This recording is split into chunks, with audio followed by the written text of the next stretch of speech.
Oh, it says we are live. All right, now let's go online and find out. Are we really live? Ooh, look right there. Right there it says we're live. Nobody's watching us, but we are live right there. Hey, what's up, Cody? All right, now I want to watch my own live stream. Hold on, because I'm a loser like that. All right, now I want to watch my own live stream. Yeah. All right, so anyway, I'm gonna turn my thing around. I'm filming on the opposite side of my phone, so I can't see the screen. So yeah. Anyway, what's up, guys? I don't know if this lighting is good, if the reception is good, if that angle's good. I'm filming on the opposite side of my phone, so I can't see my screenshot. Ooh, that lighting looks like crap. I'm watching myself here. What are we gonna do? Hold on, we're gonna go get some more lights. Stop looking at my bum.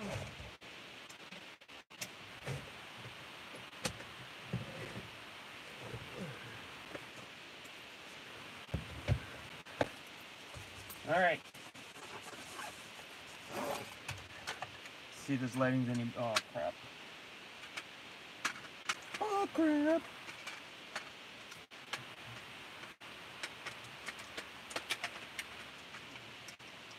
Hi, Cindy from Delaware. Nomadic Bike, what's up? Nomadic Bike, you're like the king of live streams. All right, now let's see if getting some more light on my face is any better. The video's on a bit of a delay here, so I'm just waiting to see what the color looks like. Whoa. Any better? All right. Oh, Mike Brown, thanks for the super chat, man. Hold on, I'm gonna pull this thing out so I can see better. Ba-ba, ba-ba, boom. Mike, thanks for donating to the laptop fund. Definitely hugely needed. All right, guys. David from Philadelphia. Awesome to have you on the live stream.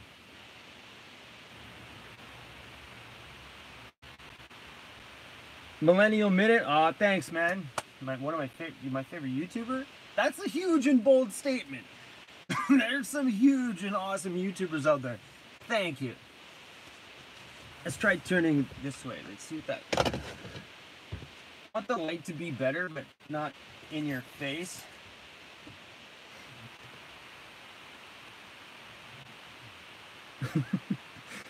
I'm watching this on a delay to see if the lighting looks bad. Oh, Nomadic Bike, man. Thanks for the super chat. How's the feed, guys? I had really good Wi-Fi when I was outside here. I'm in front of an auto parts store, but now that I'm in the back of the van, I don't know what this connection's like. It's looking all right on my phone, except for the glare behind my head. Nomadic Bike, I'm going to put that straight to my laptop fund, dude. Thank you.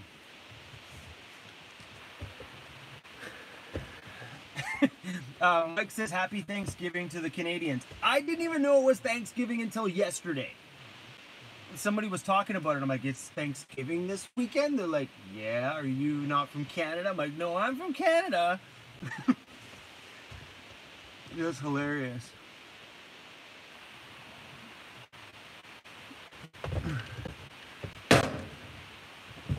Let's see if that lighting's any better. So, I'm making my trek back towards Vancouver.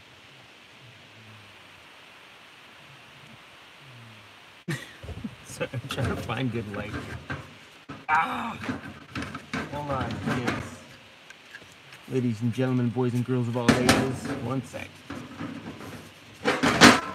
Ah, this is not my morning. All right. Now that this is a freaking gong show, welcome to the show. I was trying to find a place this morning that had like Wi-Fi in the park, but there's nothing in this town that I'm in where I can get a solid connection at the park. So we have 100 people on here. All right, guys, some crazy shit's going down. I've been thinking a lot about my van and what I want to do to it and the future of my van build and my thoughts about it. And anybody who's been around this channel for a while knows that this is crazy for me to think this. I really want to turn my van, this is nuts, into like an adventure mobile. Yeah, that includes like a ladder up the back, a roof rack, becoming free thanks to the $20 super chat. Man, and thank you. It's going straight to the laptop fund. So awesome, you guys. I've been thinking about, like, I know you're thinking it, the stealth goes out the door. Stealth goes out the door about 3 months after living in the van. You stop caring about what stealth is.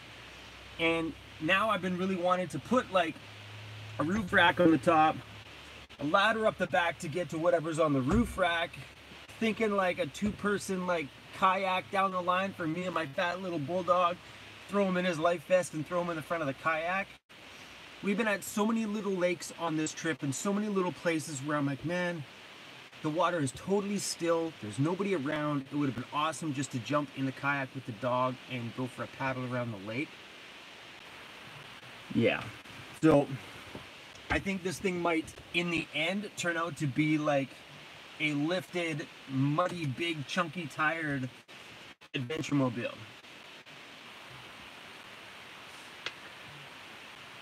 A far cry from what I was like 3-4 months ago with my thoughts about putting stuff on the roof. Alright. Keys Walk high top. I am not interested in putting a high top on this van. I think they look silly. I don't like the look of an aftermarket high top. That's just personal preference. I'd rather buy a high top like a ProMaster or something.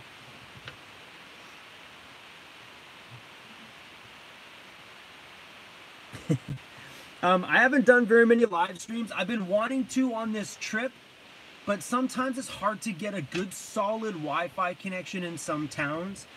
And I usually know if the connections are good by how long it takes me to upload that video that day. There's some days I hit towns and the Wi-Fi is like 2.5 hours to upload a video, and I'll drive to multiple locations. I've even hit Starbucks on these trips and the Wi-Fi is like, I don't know what's with it, but we've hit some pretty crappy Wi-Fi.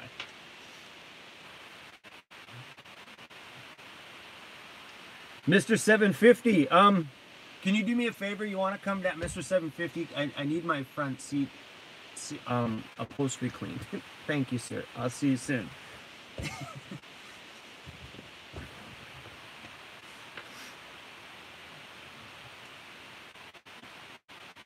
Matt Garrison, I can see you fishing and canoeing. Are you guys ready for something crazy? It's in an upcoming video, and I don't want to do. I'll show you.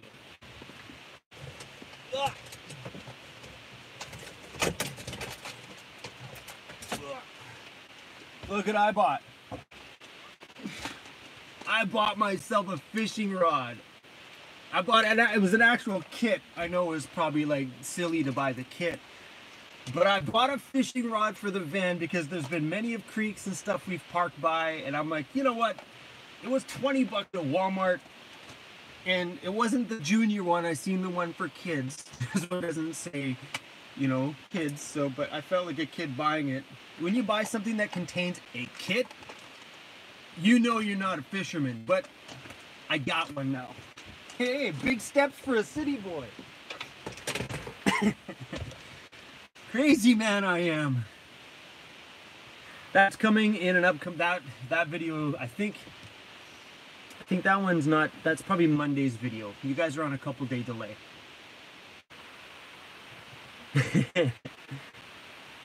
David Sherbert. Yeah, a lot of people bug me about fishing, and I would have never thought about buying a fishing rod until I started reading your comments from people. I'm like, you know, it's kind of a good idea.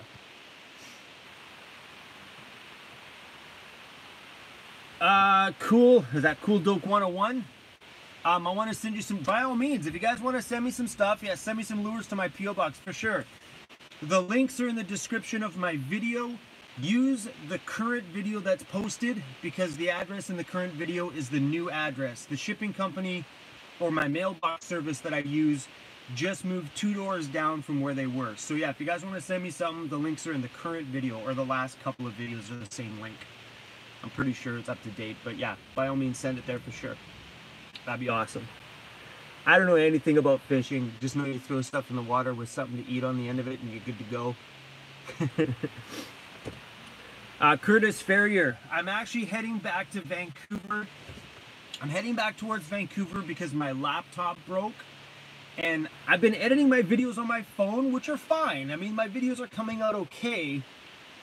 But just my workflow is taking so much longer. Like an average video, because on my laptop, I had my editing down to, it was down to an art. Like I've learned that software so well that what used to take me 3 hours is now taking me an hour to produce, which is awesome. But now that I'm using my phone, like the other day, it took me like just about 3.5, 4 hours to do a video, because making all those fine little cuts on your phone are really, really hard. It's not as easy. But anyway, I'm heading back towards Vancouver to make a little money. I've booked a few DJ gigs just to get my laptop up and running.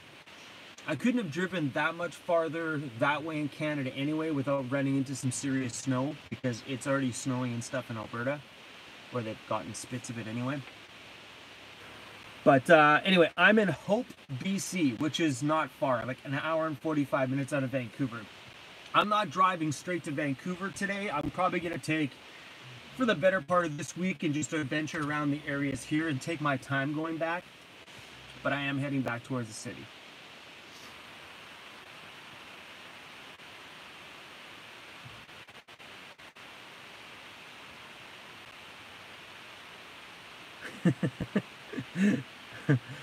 Al says I'm gonna hurt myself for that. Remember, you're a city boy.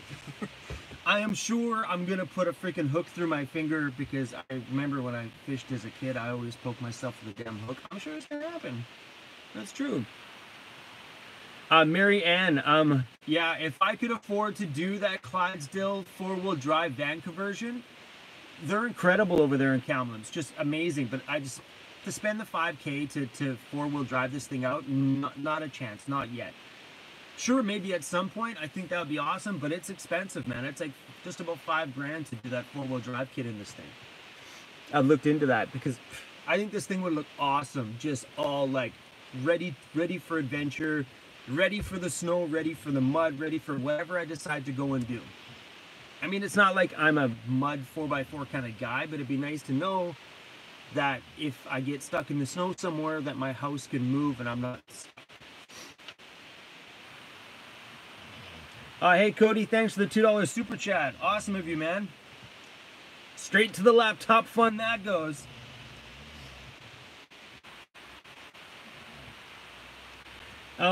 This whole trip so far, from Vancouver to the farthest place I've been, the whole distance was maybe 4.5 hours. I drove a maximum of 15 to 20 minutes a day. Sorry, 15 to 30 minutes a day. That's it. Oh, Billy Dyrup, some chump just came on here and made a shit comment that never got posted. By the way, Billy, you're an idiot. Just gonna say, I have a job, buddy. I have a job, a way better job than you. I love it when trolls pop in the live stream. Loser. Sorry, Billy. Florida Guardian, what's up? Glad to have you here in the live stream. Cody's like, where's Hula? I don't know. Hula Shack, wake up. That's one thing about not advertising my Silverlight Images. Thanks for the super chat. So awesome. That's going straight towards the laptop fund. Big thank you. You got it. All positivity here, people. Nothing but love. That's one thing about my channel. Like, you can dig through the comments and it's always so good. Like, I got about 5 or 6 comment moderators, maybe more. I don't know. There's quite a few of them in there. but they barely catch anything. Like they said, there's like maybe 1 out of every 1,000 comments you get one garbage one. I don't know what's with it. I mean, you guys are amazing here. You keep everything so freaking positive. Trusting your processes. That donation thing, if you look at the bottom of your comments, right where you write your comments, there's a little $sign down there. That's called a super chat. You just click on that little $sign. You can send through a super chat. It's a pretty cool feature that YouTube offered here a little while ago. It's pretty great. You might not have that on some of your mobile devices, but as far as I know, it's pretty much available across all platforms. Pretty sweet.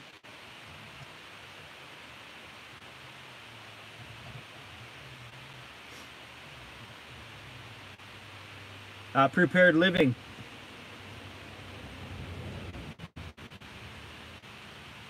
Yeah, prepared living. I just read your comment. You know, you don't need anything big and fancy to start van life, really. You know what I mean? Like, even just like a cheap little minivan for 500 bucks, if you can scrounge up that kind of cash, is a great home. Keep you warm, keep you moving. And, you know, I've gotten a lot of messages from people in the last little while that are always saving for this big van, saving for the dream van, saving for these bigger things that are outside of what's reality for them.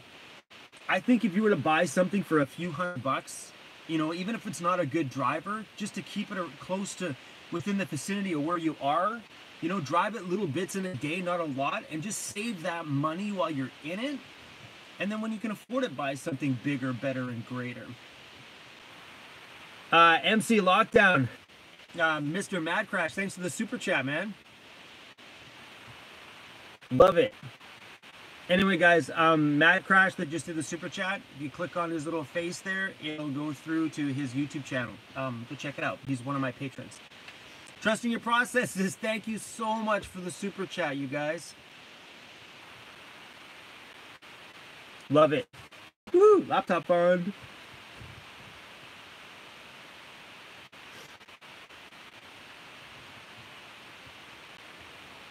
Justin Hughes, the pondering a minivan.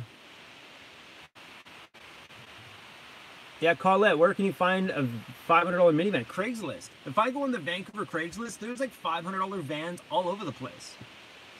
I cruise through it once in a while, and there's even like $500 like Chevy vans from like the 90s and stuff on there you can get for 500 bucks. They may not be the most reliable thing, but if you just want to drop the rent and get into something affordable and live around town for 3 months and not drive very far, man, it'll save you like 3 months worth of rent. That's for me like 3,000 bucks, right? Or well, for me at the time, that'd be like, I was paying $1,300 a month. That's a huge savings. There's lots of vans out there, man. Craigslist is the place to be. Hey, Lorna, thanks for the super chat. So awesome. Awesome to have you here on the live stream with us too.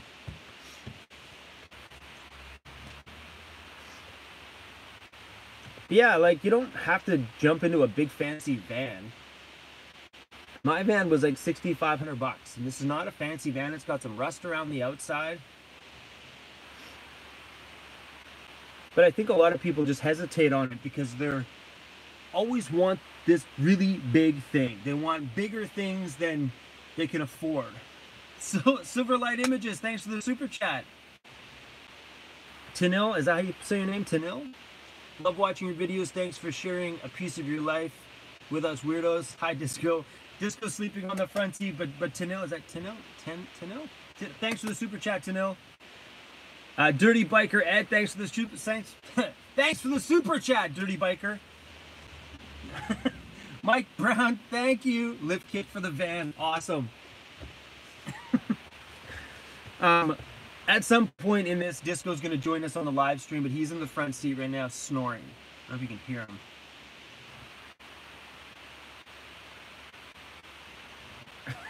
Anyway, he's snoring in the front seat.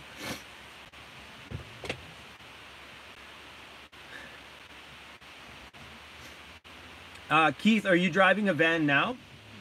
Obviously, because you said you plan on upgrading to a bigger van in the future. I think that's what happens though, you know, like for me, I love my van. I love this van. I love everything about this van. I've done everything I can in here to make it feel like home to me. It's great.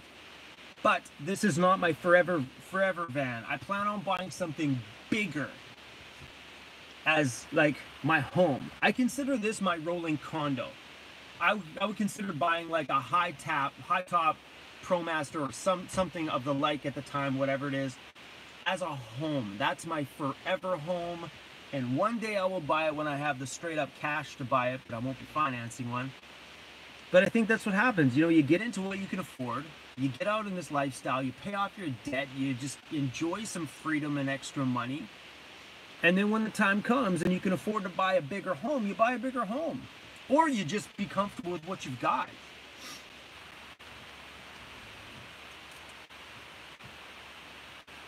Aaron, thanks for the super chat. So awesome, Aaron. Thank you. Laptop fund. Oh. GH Getu. Thanks for the super chat.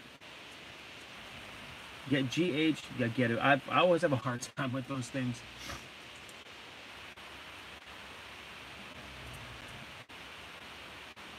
Diane, a smaller van is definitely easier to heat.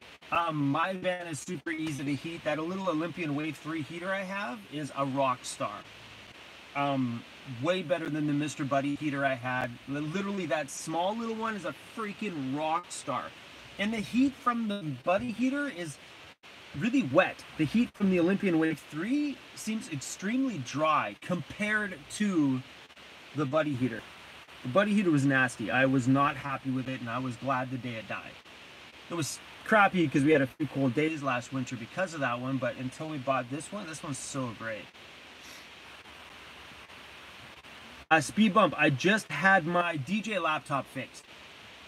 It was my DJ laptop that kicked the bucket.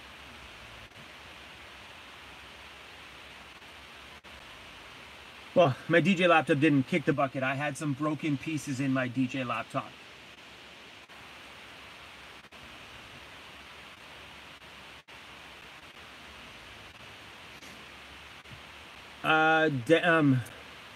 Diane, is the cost much higher than the Buddy? Yeah, it is a little bit more expensive. I ordered my Olympian Wave 3 from Amazon in the US. There's links in the description of my video to my Amazon links. If you go in there, you'll see all the little parts and stuff I bought from my Olympian Wave 3, but I think it cost me in Canada, like I don't know where you live, but because I'm bringing things to Canada and our dollar's worth nothing, I paid like 350 bucks for that thing. But I think that heater in the US right now, if somebody wants to look, that'd be awesome. I think that heater on Amazon in the US right now is like under 200 bucks. Way better than that freaking Buddy heater though. Telling you, man, way better. Hey, Robert, thanks for the super chat. So awesome.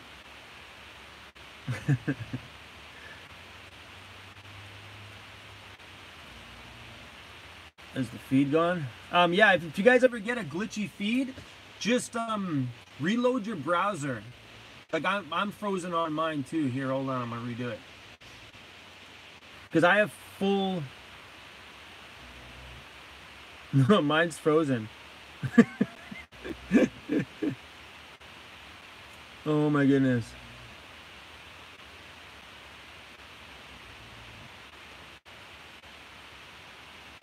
Are we still frozen? I'm frozen on my end too. As long as you guys can hear the audio, what does it matter? Raz, thanks for the super chat. So awesome. Yeah, and I have been. I've been running the van like lately because you got to heat the van up, right? I don't know if you guys have caught up on my videos. Is it still frozen?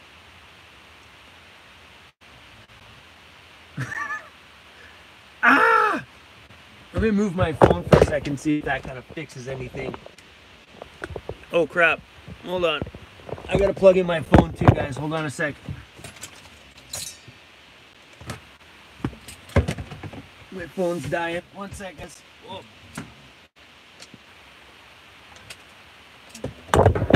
Are we still frozen? Sorry.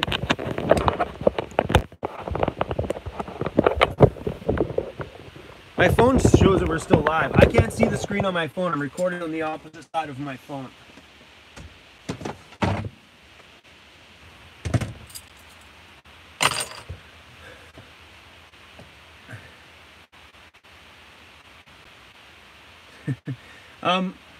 Hey guys, let me know. I'm gonna flip my phone around so I can see my screen. Let me know if the audio changes. Sorry for the bright light in your face. 1 second. Because I'm having an issue with the microphone on my phone. Let me know if this sounds horrible right now. If this is worse than the other side. What does this sound like?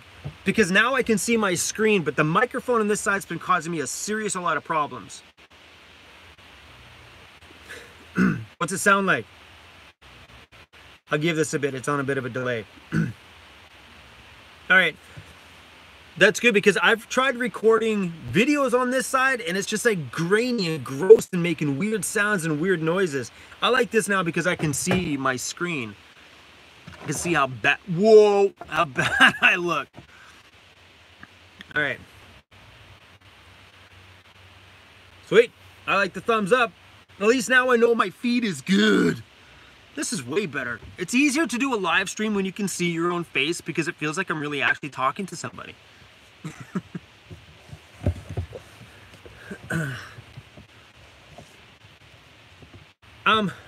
Guys, I've learned some things on this trip, like some major things about myself. This is the first time, other than going to like Mexico and stuff, this is the first time I've ever detached myself from what I've known as comforts of home, meaning Vancouver. And I've learned a lot about me because it's just me out there in strange places, strange towns, in like the back of some gravel road by a lake. You really learn about who you actually are. There's no hiding shit at that point because it's just you. It's been quite the learning experience for me, let me tell you. Like, it's just a really rad feeling to be just out there by yourself, and it's like you're fending for yourself with no comforts of anything that you're normally used to having comfortable, like being comfortable. Like in Vancouver, when I sense that need for comfort, I have one spot by the beach I go down to all the time, and I like it because I know the other van dwellers around there. It's like, you know, it's like my friends. It's nice to pop in, say hey to everybody, but when you're on the road, it's just you. So if you don't like you freaking screwed on the road. You really learn to kind of like enjoy the time with yourself, but a lot of thoughts go on and you end up digging deep into some things about you and your past and your life, and it's a pretty cool experience. I'm going to be making a video about some of the things that have gone on up here in this trip.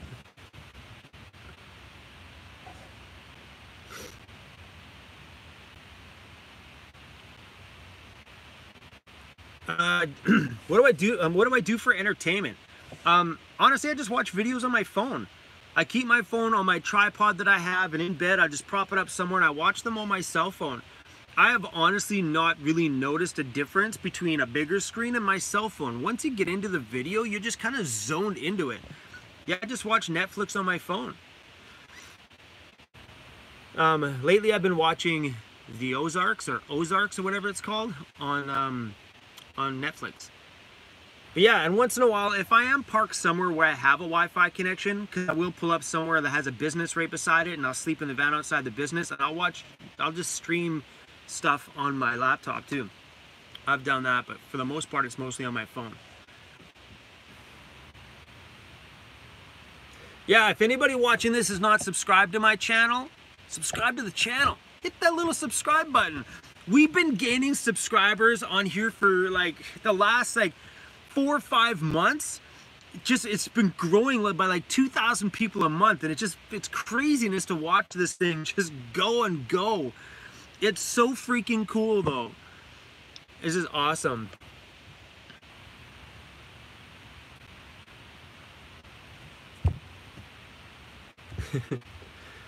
I love me.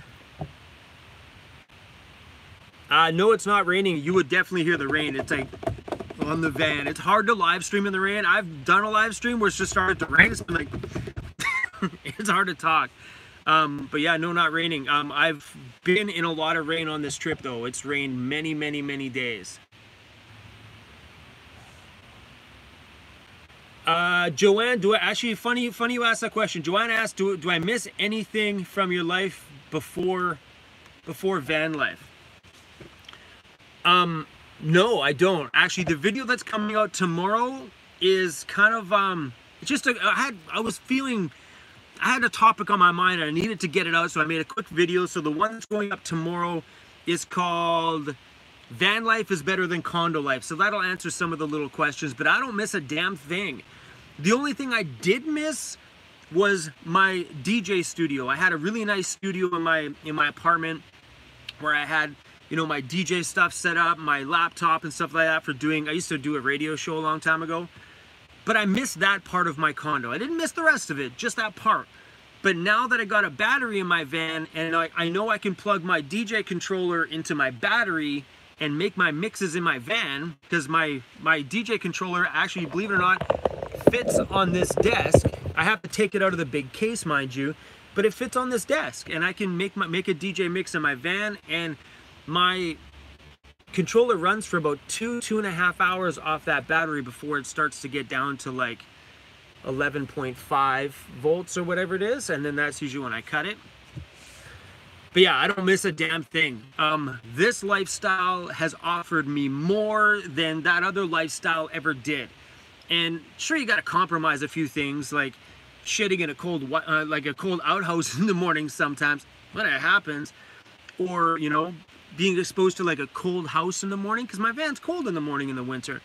But there's some compromises. Other than that, van life is 10 times better and more fun than any other lifestyle. It's amazing. I don't miss a damn thing. All right, I'm missing lots of shit here. Angela, wow, I love rain. Rain in the van. If you own a van right now, you know. If you don't, now you're gonna know. Rainy days are so freaking good. There were days on this trip where I kind of, you know, I had a day where I'm like, I really don't, I made a video already in the morning, but I don't really feel like doing anything the rest of the day. And in my mind, I'm like, please rain, please rain. Because rainy days, if you want to have like a movie day or something like that, or have an evening where you just want to chill, rainy days are the freaking best.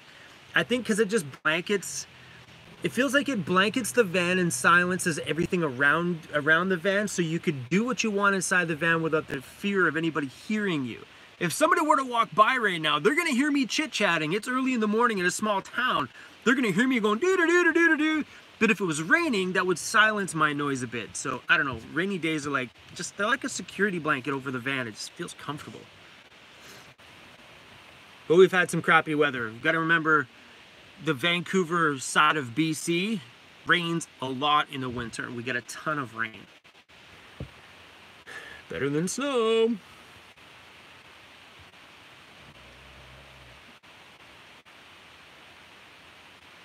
Laverne, thanks for the $10 super chat, Laverne. That's going to go straight to the new laptop fund. Thank you.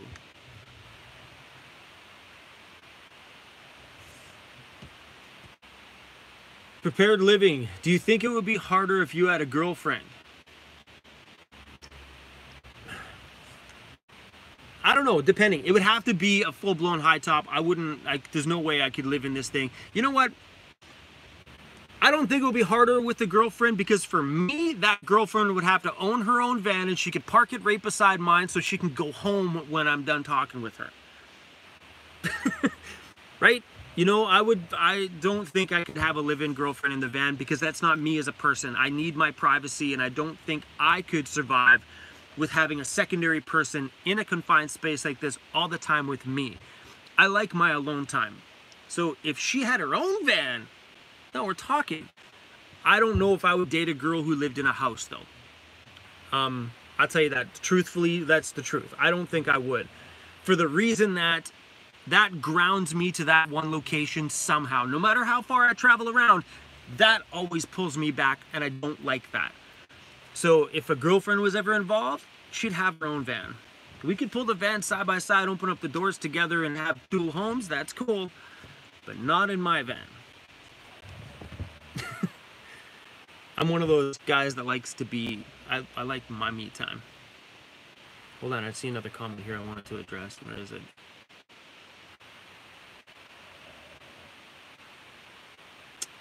Diane SF, whatever. Diane asked if I ever thought about getting a cubic wood stove. I think those wood stoves are freaking awesome. The heat that comes off them are dry, they're great, and I love them. I would never put one in my van. If I bought a high top Sprinter or something like really tall roof that had a lot of square footage inside, like a ProMaster, I would definitely put a wood stove in it because you got the room, you got, you know, I mean, I know you don't need much clearance for those things, but putting a stack, those stacks are pretty hefty, man, off the roof of this thing, not really feeling it. And I don't know if I really want to put a space where I have to have a chimney in this van. Not in this one, but definitely if I had something bigger, you damn bet I'd put one of those in there. They're freaking awesome, and what a comfortable heat that would be. It's great.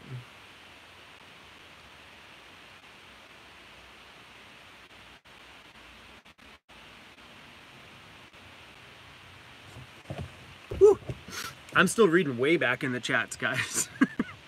I got smart this time. I'm stopped my, because I usually let the screen roll through and I catch the occasional one. This time I've stopped the screen. The time here is 7:45 a.m.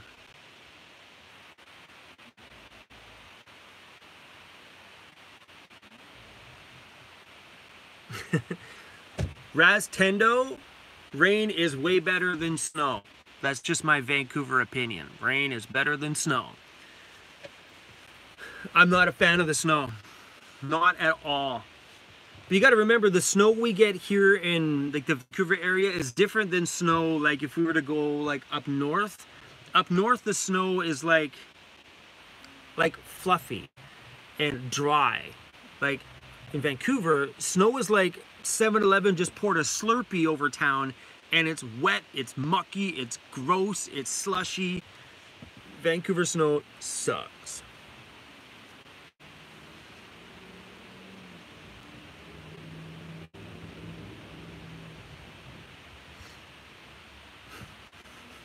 You guys are hilarious. Disco, you come join the live stream. He's passed out. Dave Farb, no, don't listen to Grateful Dead music. I've never really been much of like that rock era. My family was never into it growing up, so I never really got into it. My mom and her sisters, and pretty much my mom had like 9 brothers and sisters. Like, well, I think she had 7 sisters, 2 brothers, something like that. But they were really big into disco. So I was born in like that dance music kind of genre. So for me, it was just natural that when I grew up, I got really into dance music. Became a huge fan of just electronic music. Donna, I am 44 years old. 44.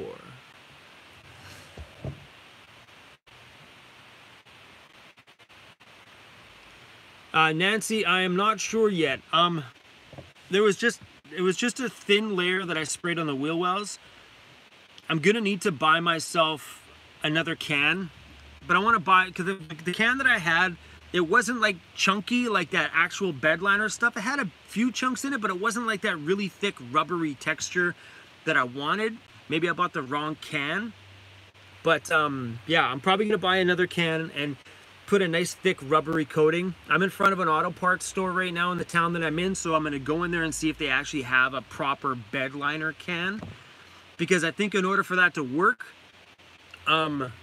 like those guys had on their roof, it was chunky. You could feel it. It felt like gritty and like just chunky big chunks of rubber in it. So I'll try another can. But as of right now, it hasn't really been cold enough to get condensation on there, but I haven't noticed any condensation yet. It's when it gets into like winter and it's like sub-zero is when I start to notice the condensation on the wheel wells. I have some Reflectix, a roll of Reflectix in the corner of my van down there that I'm going to use if it doesn't work. I'm just going to cover it in Reflectix. But I'd be curious to know if that rubber liner worked.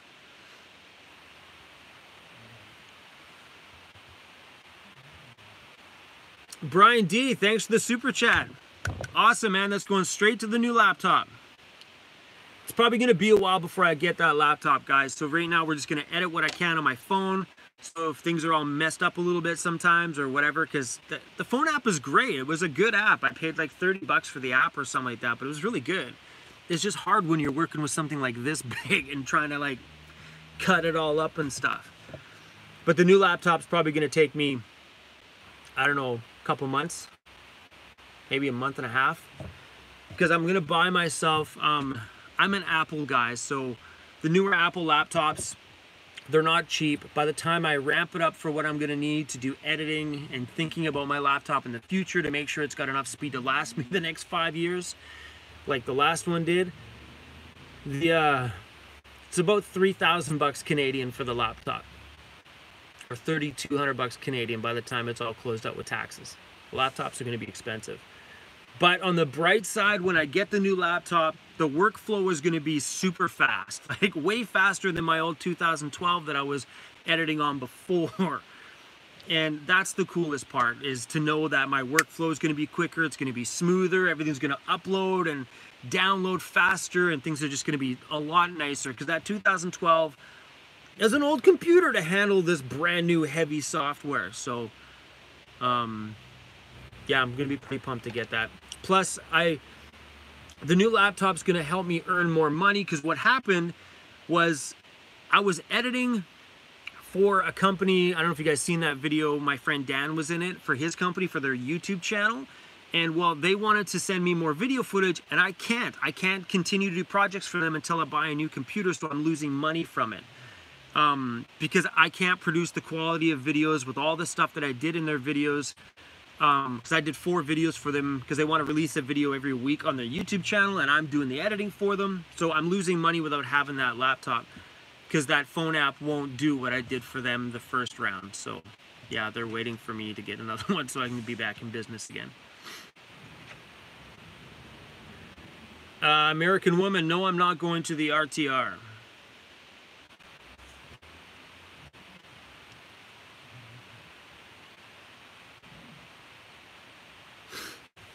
Just watching. Question for you. Would you like a set of magnetic signs to advertise VANCITY van life? I really appreciate the offer. I totally appreciate it, but I have a plan for putting my Weirdos Unite logo on the walls on the outside of the van. But I'm gonna do the brand new Weirdos Unite logo, the huge one. Like, I want to like cover like 3/4 of the side of the van, just bang, on a fat angle that says Weirdos Unite. So that's my plan. But thank you for the offer though, because I mean, it's gonna cost a nice chunk of money to get the big ones done. But yeah, I would love to. I would love to just slap that fat Weirdos Unite and rock that logo proud. Nomadic Bike, you were an inspiration for me to get started with my channel. Thank you for the super chat, man. Big time appreciate it. And if you guys haven't checked him out, Nomadic Bike, his YouTube channel, he's also one of my people on Patreon. Huge love for you.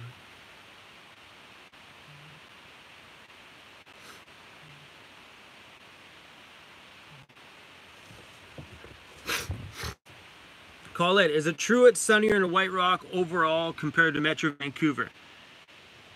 I don't know if that's true. I even know there's an area called Tsawwassen that's called sunny Tsawwassen. I don't know if that's true. I think just because even Vancouver's the same way. When you're close to ocean front, you know, things just kind of move past it. I think that's why it's sunnier in those kind of areas. I don't know. I don't think it's true. No, because I've lived close to White Rock and I used to DJ in White Rock every week. I don't think that's true. Maybe. But not enough to really kind of notice.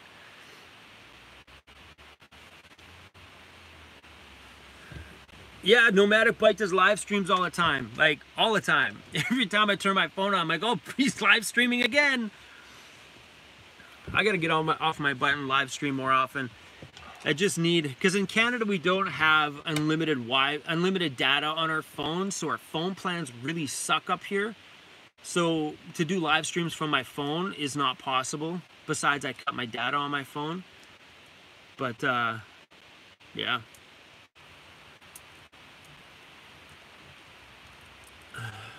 BC is isolated. Come to America, Chrome. Way more. BC is amazing though. I love this place. There's so much here. Canada has a lot to offer, a lot to whatever. like the US, I mean, I understand what you mean. There's a lot there because US is kind of like a lot in one confined area. If you look at Canada, Canada's like just the same size or if not bigger than the US. We just got a lot of like countryside and a lot of, you know, back stuff to see and adventure stuff. But I will come to the US sooner or later. I will be down there. The reason why I want to stay here is because 99% of the other van life channels document the USA. So if I were to go down there, then I'm just doing the same thing that they are, traveling to the same places that they're doing. So I wanted to keep myself up here because this is where I'm from. This is my home. This is my home country. So it made sense to me to kind of just document Canada because everybody else has seen all the other channels. They go the same Oregon trips, the same whatever trips, the same places all over the US.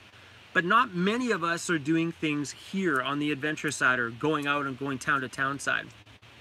But I will be coming to the US though. I have a ton of subscribers in Florida. I would love to do a huge meetup in Florida. Oh, it would be so much fun. Okay, it's crazy how many people I have from Florida. It's nuts. Like even on my Patreon, there's a ton of them from Florida. See, Florida Guardian, Miami, Florida. I don't know why, but there's so many people on my channel from there, and I would seriously, that would be a big goal for me, would be to maybe next year do a Florida meetup. That'd be super rad.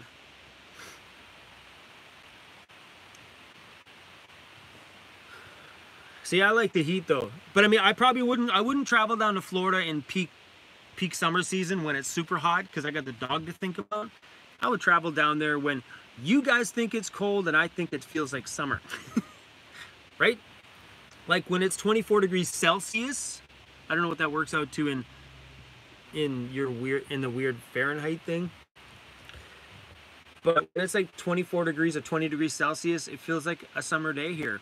If that's a chilly day in Florida, I'm in. See, I don't get the whole Fahrenheit thing. I think that whole measurement is weird. Because when it's 0 degrees, that's the freezing level.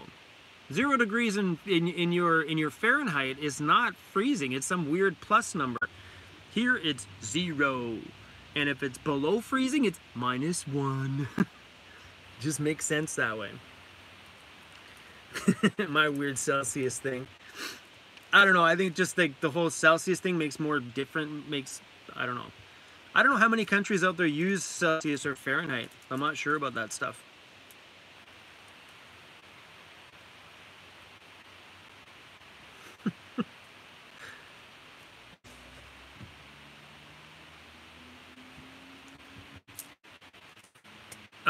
Canada does have national parks. We've got tons of like national parks. A lot of our national parks, much like the ones you guys have in the States, you have to pay to get into the national parks. And you can buy, just like the US, you can buy your national park pass, which allows you to go through all of them. I was in one national park when I was in Revelstoke, BC. Yeah, we got some really incredible national parks. And even for me watching some of the US van life channels, it's all kind of the same thing when it comes to that. You know, some of the national parks allow dogs, some of them don't allow, some of them say, you know, dogs on leash only, some of them say no dogs allowed outside of your vehicles in the parks.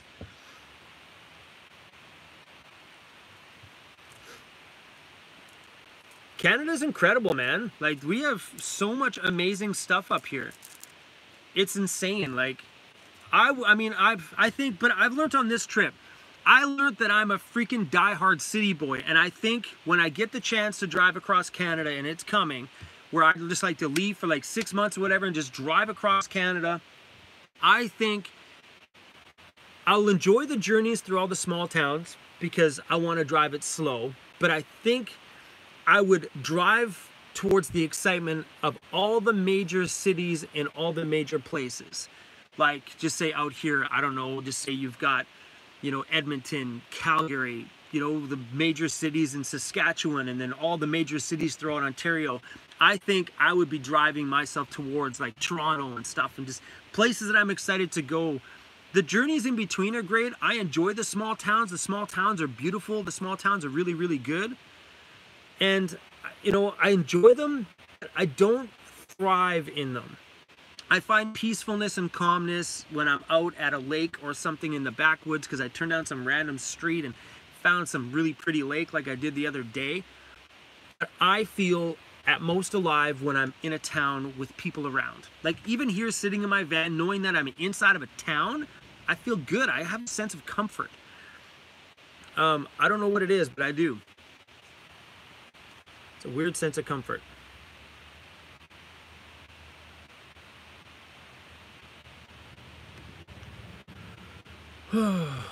My goodness. MC Lockdown, everybody donate $5. Look at you promoting my laptop fund. Love it. Nomadic Bike, if that's not a spelling mistake, I love it. Lick that lick that smash button and share. I love it.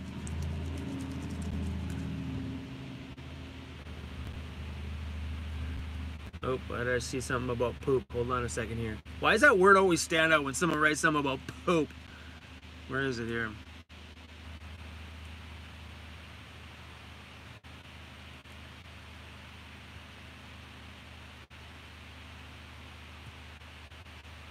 Man, I lost it here. Something about poop. Where'd it go?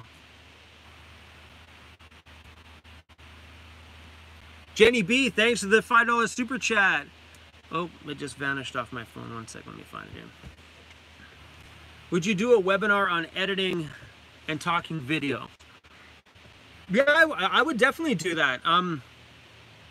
That's a pretty good idea. Maybe what I'll do is I'll throw that on my list of things. That'd be pretty sweet though. I'd have to look in to see how I can stream that live from my video screen, because that whole thing would have to be from my screen. But it'd be cool to do that live so people can just watch the live edit and we'll talk about it. I did make an editing video. I don't know where it is. You'll have to look back on my channel.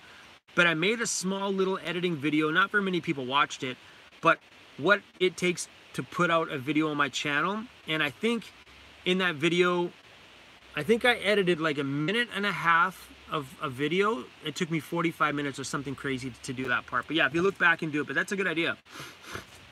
I've had a lot of people ask me about that editing side, and I never thought about me teaching it because I never think of myself as an expert.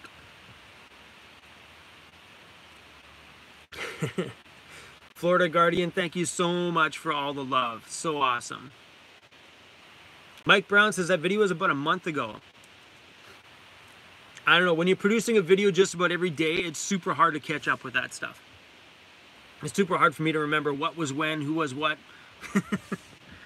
The videos just kind of just go out. I don't even know how I make a video in a day. Actually, I have that video title in my list of to-do videos is the name of it in my thing. Like I have a list. Every time something pops in my head, I pop it in my list. And written on that list is, make a video about how the fuck do I produce a video every single day. I don't know, it just happens. I just wake up and I have no idea. Nomadic Bike, thanks for the love on that, man. Your editing skills are off the chain, Chrome. Thank you. It's cool when you need to learn something and put it to practice every single day. And like that's why I started my channel originally. Like when I first put my phone in front of my face, I just wanted to learn how to edit. You know, and I love it so much. It's the editing part that I thrive on. I've had so many people make comments on my videos lately saying that, Chrome, I don't know why you're really driving to get a new laptop because your other one broke. Why, when you're doing really good job these last handful of videos on your cell phone? It's because it's the edit that I love about this. You know, it's not the recording and the talking. I mean, those parts I just get to share me with you. It's the editing part where I sit down in my van and make something of my day, put music to it and send it out. That's the part that I like. That's why I record every day, because I get pumped about doing the edit. Yeah, I don't know, I lost track of my thoughts there. My hair, I'm looking at my hair and it's like, well, what's going on? While I'm talking, I can see my hair in the screen. That's all I could think about was what's going on with your hair, dude. While I'm talking, what's going on with your hair, dude? But it's the editing that I love. So doing it on my phone is painful. It's getting the job done though, don't get me wrong. Colorful May, we need more thumbs up. I wish I could thumbs up my own video. I wonder if I can. Hold on a second. Haha, I just thumbs up my own video.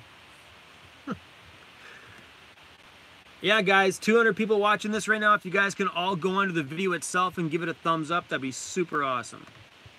Or if you don't like me, give it a thumbs down. Whatever, it's all good. Foxy Locks, thanks for the love.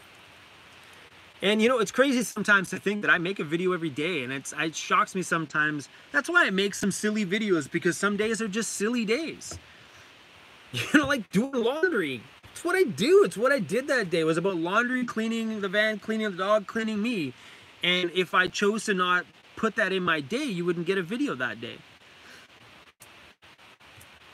But I am trying hard this, we'll call it this season, like I call this season 2, to make a video every day. And I know I didn't post a video the other day, but I posted 2 videos the day before, which hopefully made up for that missing day.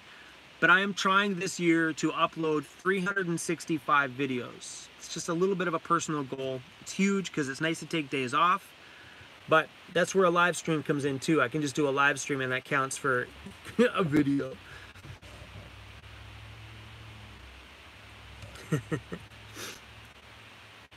Anyway, also guys, if you guys are into like chat room kind of stuff, we have a Discord chat room, and if you want, the links are in the description of my videos. It's pretty cool. You guys can just get on there. If you're not into that kind of thing, then all good. But yeah, you can sign up to like Discord and then chat with other people in our community here, like our Weirdos Unite community. It's pretty sweet. I've been trying to get on there more often, and someone keeps giving me shit about doing it more. But I'm planning on getting on there. And I know there's quite a few people on the live stream here right now that chat on the Weirdos Unite chat room all the time. It's called Discord. Pretty cool. For me, I have a hard time with it because I'm not a typer kind of guy. Hey, Mike, we should do a voice chat room once. I'm down for the voice one. The voice chat room would be way nicer for me because this typing thing gets annoying. Especially if I'm doing it on my phone, because typing on the phone, it's not my thing. No pressure, but I do love seeing your videos every day. I mean, I really enjoy producing a video every day. And if I do want to take a breather, I can just record multiple videos in a day. You know, like the other day, I recorded 2 videos in one day. Giving me today and tomorrow is really nothing to do except for film, which is great. For me, that's a breather. Mike, I just need a secretary. Hold on, someone asked me about dating in the van here. Where did I just see that? All right, so I got that comment just skip by. I can't see it. That was way back there, though. I got the feed stopped. Someone asked about dating in the van. How is dating in the van? Depends on what you consider dating. If you're talking about like relationship dating, then not the guy to ask, because I'm not into a relationship right now. I'm not into it. But girls, we're not going to get into the details. Girls in the van, no problems, and it's easy actually. Like, there's a girl in the video from the other day. I was sitting there with my van door open, lights on, outside the bar when I was visiting my friend Chris, and her and her girlfriends just walked around like, whoa, your van looks awesome. Thanks. Nobody cares. Like, I haven't had that negative outlook on me because of the van ever. And I've bumped into girls at places where they're like, you know, like, where are you from? I'm like, oh, I'm technically from Vancouver, but my home is parked out front. They're like, you live in your van? Easy, like, no problems. Like, nobody has ever judged me for it or cared. But I think because the van looks presentable, nobody gives a crap. And I think once you get into a van, you'll start realizing that people just don't care. You know, I get more people that say cool than anything else.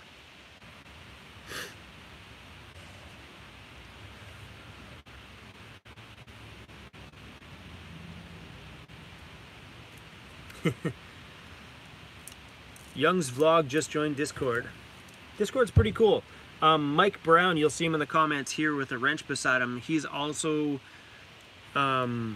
he's the one who's put in charge of the Discord chat room. I think if it was just me on the Discord chat room, I would have shut the chat room down already, because I don't have the time to moderate that as well as doing videos and other social media stuff. So Mike, you're a freaking rock star, Mike. Thank you.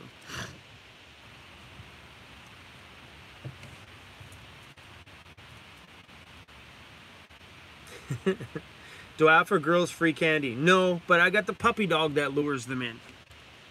And it's the dog that brings them in. It's not me using the dog to lure the girls to the van. Just open up the doors, put the dog out front, and literally pretty girls walk over and say, "Oh, what's your dog's name?" Every time. Disco's like the best wingman in history. Maybe I should start that as a side business where I can hustle out Disco to you guys so he can help you with your... I don't know if boys come towards it, so sorry if the girls, I can't help you. I don't know if Disco attracts boys. Well, mind you, if you're cute with the dog, it might attract boys. I should hustle them out. Hey Disco, you want to be a date maker? Oh, he stopped snoring. I think you heard me.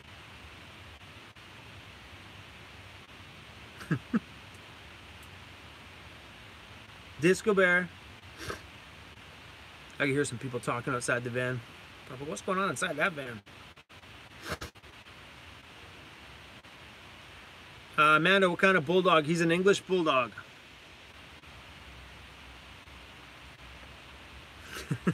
Justin, Pimp Daddy Chrome. That's hilarious.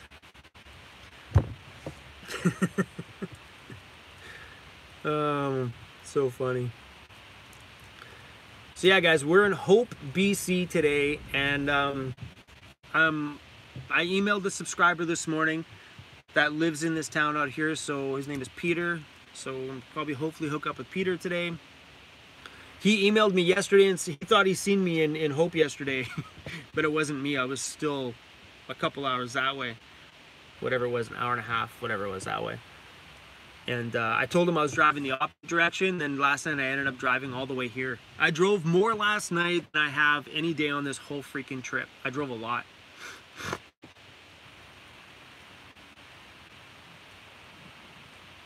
Also, if there's anybody watching this that's in Chilliwack, I know I have somebody on my Patreon in Chilliwack, and another guy, I call him Mr. U-Haul from Chilliwack. I wouldn't mind scheduling some people to meet up sometime in the next few days in Chilliwack as well too, Chilliwack, BC.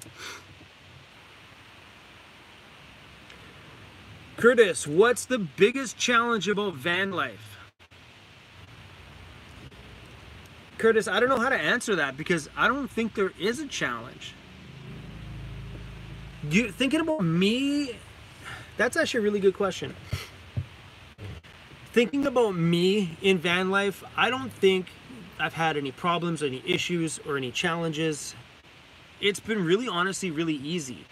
I'm a really open-minded guy, easy thinker, easygoing stuff.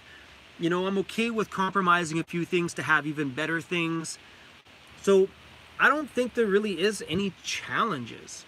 Winter times were even fine too. I ain't no complaints at all there. So I think van life struggles are dependent on who you are as a person. Hold on 1 second on that one. Robert, thanks for the $20 super chat, man. That's going straight to the laptop fund. You guys are freaking amazing today. Thank you, Robert. So back on that subject. Hold on, where was I? What were we talking about? Challenges. I think challenges in van life and the struggles people have in van life come from them in here, come from barriers they have put around themselves with things that they're not willing to put up with, not willing to deal with. You know, they expect to get into here and expect this to be just like it was in their house. It's not. That's why I always say when you move into the van, keep it simple for a while. Learn what you want, learn what you need. Don't build it before you get in it because it's not your house. Don't build it into a house because it's not your home. I think those are the ones that have problems and issues because they get in the van, they're like, oh, it's not this, oh, I can't handle this. Because instead of taking their whole new life that they're starting, wiping everything clear, moving all boundaries and getting into the van for what the van is and just let life come together on its own, makes things easier. Like, I have no challenges because the van is the van. My condo was my condo, you know? The van gives me more than my condo life ever did. So any little minor sacrifices, like some icy cold mornings, I got to get out of bed, turn my heater on, all those things are nothing. So there really is no challenges. I've had no police problems, no all the things people always ask about. I've had no problems at all. Even now, like I have my hose to my heater broke, so I've had no heater. Even in the video I posted the other day about me being in the snow, no heater. You know, it's not a challenge. It's no big deal. I just have to run my van for 15 minutes in the morning when I get up or at night before I go to bed. You know, you get through with whatever it is. Yeah, no bear problems either. Well, lots of bears around here though, but yeah, no. I've had no issues at all. Florida Guardian, look at you just promoting me. Look at that. I love it.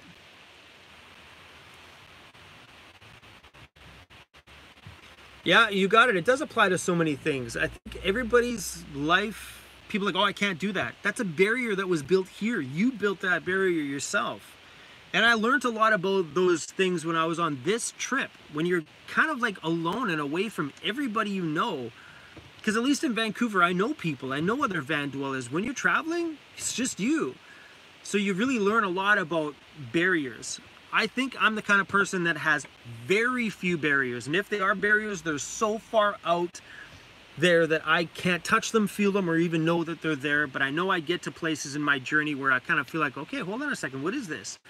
Like those obstacles, just push them. I mean, you can move around them, but if you ever come back, they're gonna still be there. I just smash the shit out of those barriers because I don't want them. But I think problems like that people have are definitely all barriers that are built here. Amanda, thanks for the super chat. So awesome. That's actually going to go to the laptop fund, not the heater, because I already ordered myself a new hose for the heater. It'll be in Vancouver when I get there. I hit up a few barbecue places. I've hit up Walmarts, Home Depots, Canadian Tires, any store that had anything to do with camping, and I can't find the hose with that fitting on the end. Not long enough anyway. I found some smaller hoses, just not long enough. So I just ordered another one from Amazon, and I think at some point I might order another backup. I don't know what happened. When I changed my propane bottle last time, when I unscrewed it from the propane bottle, I think something that was inside of it, I think it fell out or something, but it won't screw back onto the new one and actually penetrate the bottle. Sorry, I don't want to make this gesture, but there's a pin inside of it that needs to go inside the, okay. It needs to go inside the propane bottle. But the piece that screws it on, it's loose on. All right, this is getting a bit. Sorry guys, if you've got dirty minds, that's looking really bad. But yeah, it won't go in it anymore. I think something broke inside of it, so all good.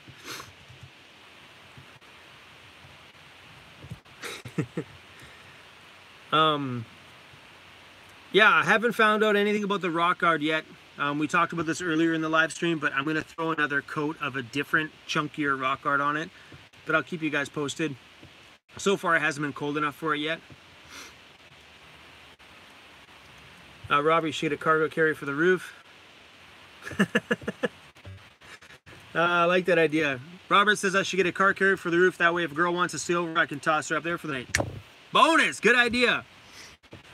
But, I know for the first year on my channel, I was not an advocate for throwing things on my roof. And I think that now that I'm full-time on YouTube and life's changing for me, I'm starting to look at home a lot different. Because before I was DJing a lot and before I started making myself exclusive at that one wedding venue, I was in like other event areas and places that I, need to get my van into undergrounds and stuff. But now that I'm just full-time on YouTube, I have a different mindset when it comes to the van. So I think I'm going to start throwing some stuff on the roof. I still have no need. Hold on, guys. Check this out. I still have no need for a roof vent. Still. I've been in the van for over a year and still nothing says, Chrome, get that damn roof vent. I will be putting pop-out back windows in here when the money permits. They're not cheap because you got to buy the framing that goes in it or something. Like, my van's got, you probably won't be able to see, but there's holes and stuff, where my finger, holes and stuff back there ready for everything I need to put in the pop-out window. But I just need to buy the inserts that go in there so I can put the glass and stuff in. But I think I'm going to do the pop-out windows first. Because, I mean, wintertime, I felt zero need last year for a roof vent. Zero.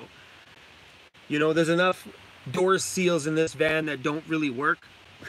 And I have a fan in here too, so if I ever need to move some air, I just plug the fan in and turn the fan on. But yeah, maybe after I get some stuff on the roof, I might toss a vent up there for next summer. But the summertime was the only time I felt the need for a roof vent because it got muggy in here. So, but in the summer, we spent most of our time outside. I was always somewhere where the van doors were open, not cooped up in the van. But winter times, never felt the need. Not yet. So that's where it goes. That's where it goes to show you guys that. Say duly noted. Don't get a roof vent. Take it from me, who did it and now regrets it. I've heard that from so many people. So many people have said.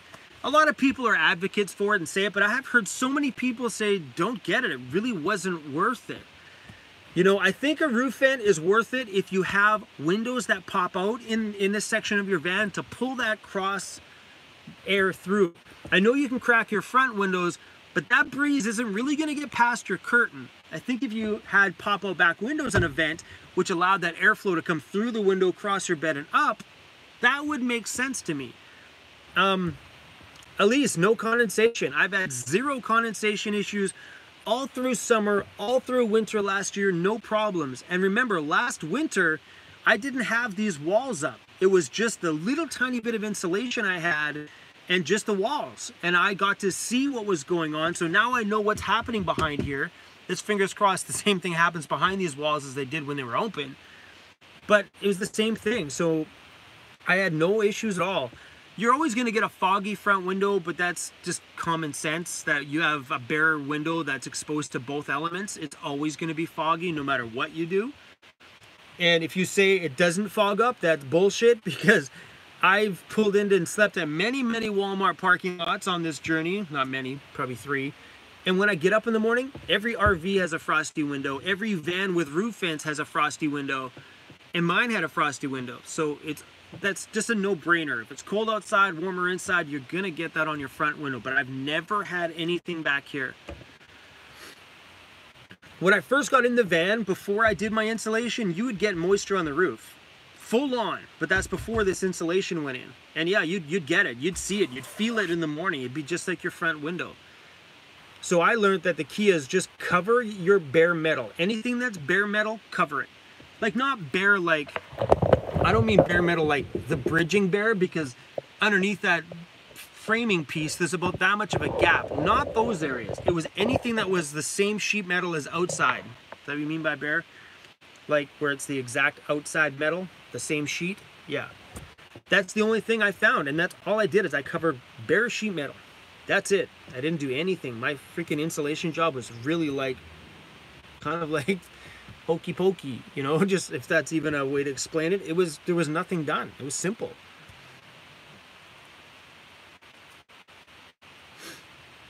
Annie, yeah, I mean, Annie I could put a sock full of rice in the dash, but I don't really care. It's the front window. I start my van and it goes away.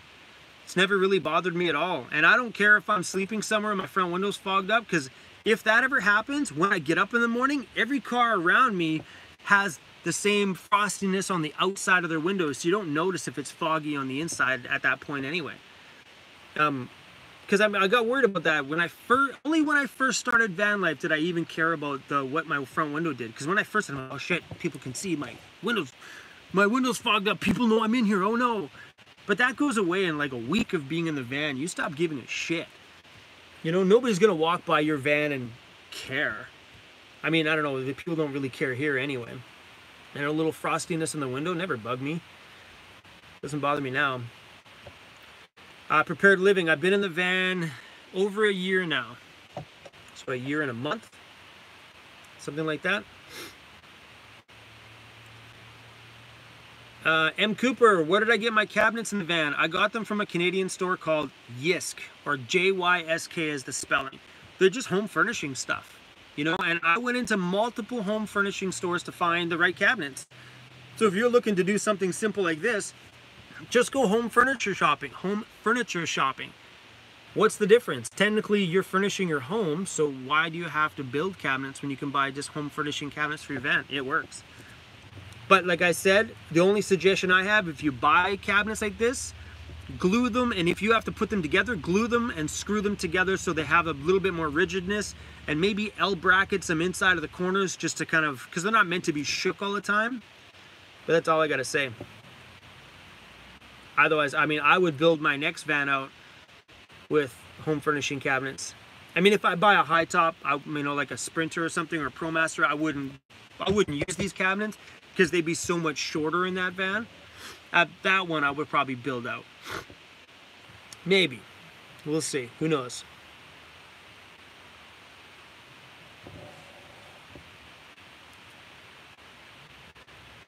Yeah, Mike Brown is he's looking at vans right now. He's thinking about it, getting closer.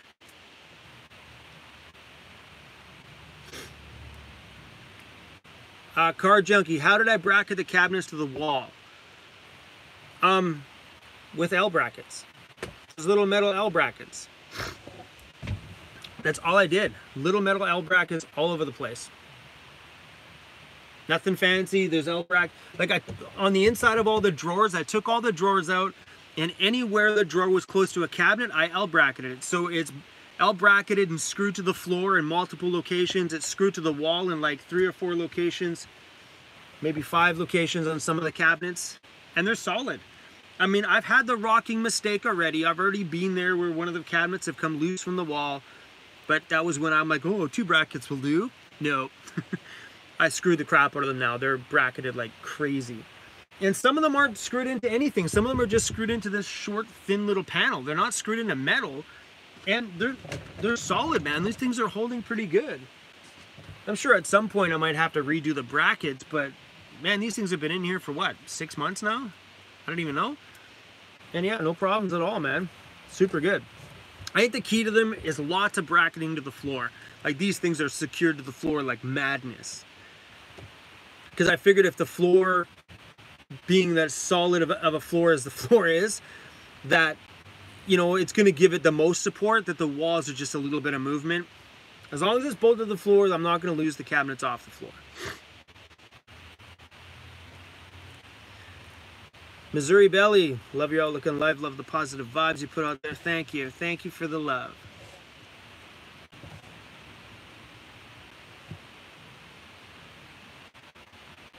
What are my thoughts on step vans for a home? I just bought one. Awesome. Man, you can sleep, you can make home out of anything. I've seen guys that have trucks with like the regular campers on the back that are like super tall. Man, I've seen some cool builds of just those. You can sleep in anything, man. It depends on whatever you want, whatever you feel. Think about it, man. If people can live in like Honda Elements and stuff like that, then it doesn't really matter. Like the more space you got, the bigger your home is. I myself couldn't do van life in something smaller than this though. I don't think I would do well in a minivan.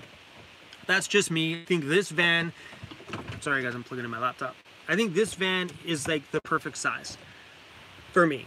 It's got lots of room. It's comfortable. I can sleep completely crossways in the van, 6 feet across. Something smaller, I think sleeping this way in the van, your whole van becomes your bed and you lose your living space. Where here, I have a space in the back for a garage, a place to sit when I'm out at the lake and the doors are open. I got my bedroom here, you know, and I have my dresser area right here in front of my bed where I can get changed. My computer desk is here. My desk that I have for here is between my 2 dressers. And then I have my kitchen area. And it definitely does feel like a 3-chambered home. I have all the different elements I need for my home. I got my bedroom, my front room, and my garage. And on the front side of the curtains, I have my vehicle. All in one little confined space. But I think this size cargo van is super good for somebody who is not really sure if they want to go big or go small and that don't have a lot of cash.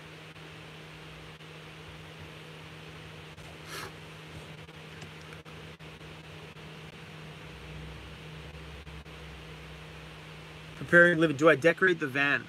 I don't know what you mean, decorate the van. This is decorated. Oh, my nose is itchy, guys. Ah.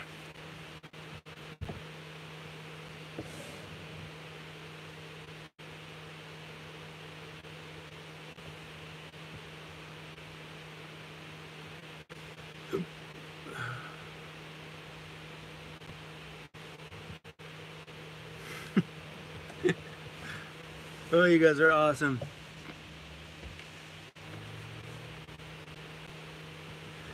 What was that, rare animal? Ever considered writing an ebook about your experience? No, I've never. No, I mean, I'm not. I don't know, just the whole thought of that, I think, would stress me out. The whole thought of doing an ebook would, like, literally make me, you know. I don't think that's something that I would do. I think, if anything, what I wouldn't mind doing down the line as a bigger project is maybe putting together like a 1-hour movie about my experience. Like, you know, like you see like those other big documentaries done about other people's lifestyles and lives and things that they do and adventures that are filmed by somebody else. I wouldn't mind doing a whole movie about me and my experience, even sections where I've narrated over talking clips. You know, those ones that are like really cool to watch, and you know, it's got the nice voicing in the background. I wouldn't mind putting together a project like that, just done, all made, produced, edited, all that stuff, all by me. I think I would rather do that versus an ebook, because I'm the kind of person that would rather see something than read it, or see something than hear it. You know, I'm a visual guy, so yeah, it's a cool idea though.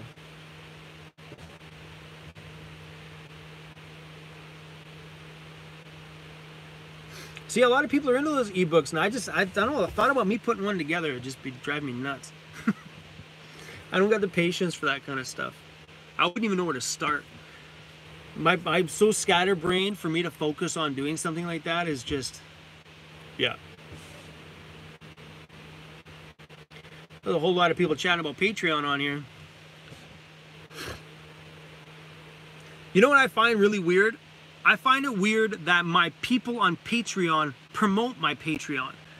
You know, you would think that people just get on and like to donate like $1, $2, $5, $50.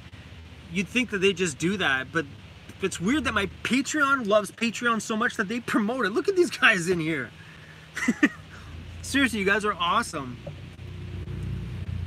But yeah, if anybody on here is interested in Patreon, for $1 a month, get on there for a month. If you don't like it, bounce off the next month. But yeah, it's just a place for people to kind of help us grow as a channel. And I share stuff with them. Like every day they're getting something. I make private videos just for them. Don't get me wrong, they're not overly huge videos, but they're up to date with what I do. Patreon's a pretty sweet little place. It's pretty cool. See, look at them. Stephanie, look at them, like just promoting the crap out of my Patreon. And you also, that's right, guys, on Patreon, my Weirdos Unite merch is coming out really, really soon. If you're interested, I'll type in the site. You guys can go check it out. WeirdosUnite.ca. I'm giving my Patreons a 25% discount forever, as long as they're a patron, off my Weirdos Unite merch. Which I don't make any money at that point. Pretty much like literally pennies off every sale. But that's just a perk about being on my Patreon, is you guys get pretty much cost on my merch, which is pretty sweet. And we're going to try to do live streams once a month on Patreon. Now that I'm back closer to regular Wi-Fi, I think we might do a Patreon live stream pretty soon, which is cool because then it's just a couple of people and it's pretty sweet.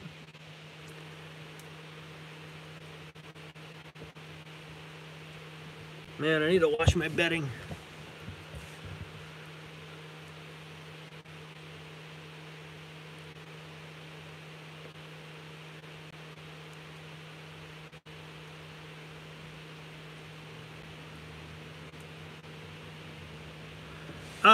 Nat F. Okay, that's a good question.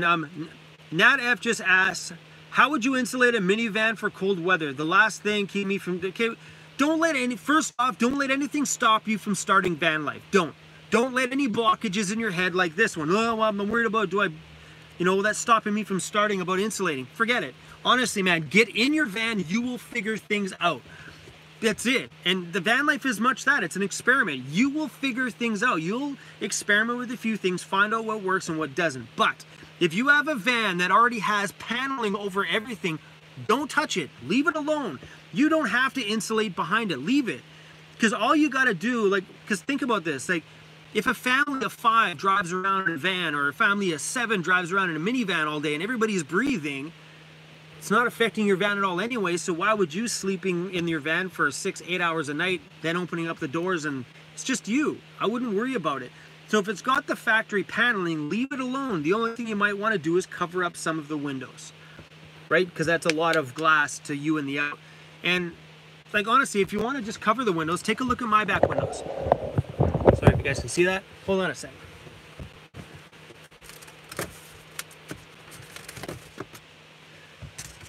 See it, look at my back window. Over top of my back window is, I painted it, but this is pink foam board. I cut it, stuck it over my window, I painted it black on both sides, so now nobody can see in my van. And there is no moisture behind it, they're totally freaking dry. Yeah. And how I did that was, I put a square piece of foam on it, then I started to shave a little bit, popped it in, started to shave a bit, and I kept shaving a little bit off of that pink foam until it popped right in there. But that's it. Really, if you get into a van, if you have the option to cover some windows like that, for one, it blacks it right out. It looks like a tinted window from the inside.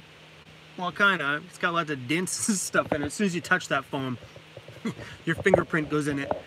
But yeah, I wouldn't stress it. Like, you could probably get away with just the van and cover up the windows. I know people that van life in minivans all the time with just thick curtains on the windows. I like the insulation idea because it's 100% blackout. So when I'm in the back of my van, there's no light bleed to the outside. Not like it really matters, but sometimes it's a lot more comfortable to me to know that it's just me in here and nobody can see me in here. Right? The stealth thing, who gives a crap? But I don't know, it's just a weird sense of comfort. Yeah, I wouldn't stress about it, you know? But it's those kind of things where people have those barriers, those mental barriers about why they're not starting, and it's always something silly. You know, honestly guys, if you buy the van and get into the van, you'll start to learn like instantly what you need, what you have to do, what you can and can't do. You'll learn those things on your own. You know, it's getting into it. You're thinking about so many things that aren't relevant. But yeah, I would not even worry about it, because if the bare metal's covered with your factory panels, leave it alone. My front doors, I didn't do anything behind my front doors, and I don't care because they're factory covered already. Anything bare metal is already covered. There's already a gap on it. And those panels that are in your van, a lot of them have this woolly stuff attached over top of a majority of parts of the panel, so I wouldn't stress about it. John Thompson, thanks for the $20 super chat, John. That's going straight to my laptop, John. Thank you so freaking much. Mike Brown, $5 towards the beer fund. Love it. How do you have the pink foam board stuck to the window? Ruth, it's just actually wedged in there. Here, watch. I'll just pull it right out, Ruth. That's it. It's cut so perfectly that it fits in that little lip. Super easy. And I think if you actually had big windows, you could cut this bigger than the window and just Velcro it on. But this is just popped into the window.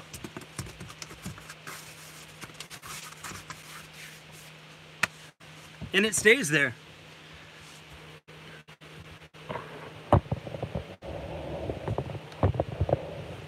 Super simple. And you know, like, when you get into the van, you'll start to realize things. And like, you know how many days I spent in the parking lot of Home Depot going, I wonder if I can do it like this. Then you walk into Home Depot, which is right in front of your house, and go check out what they have and go, oh, that might work. Go back out your van and take another look. You don't got to drive back and forth from a home to whatever. You just park your home in the parking lot of where you want to work on it. I insulated my whole van, everything, in the freaking parking lot of Home Depot. And it was great because when I needed more glue, needed more whatever, I just walked back into Home Depot. It was awesome. And I remember one day doing the installation, I was hungry, so I went into Home Depot, grabbed Subway, which was at Home Depot. It was all perfect. Right there at home, so convenient.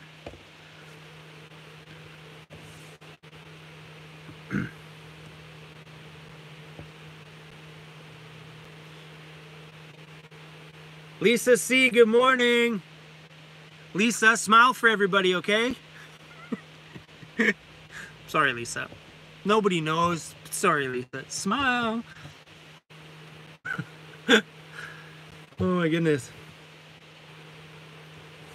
Chad A, I'll be back. I'm not far from Vancouver right now. I'm only in Hope, BC, so I should be back in Vancouver within a week, maybe by the end of next week.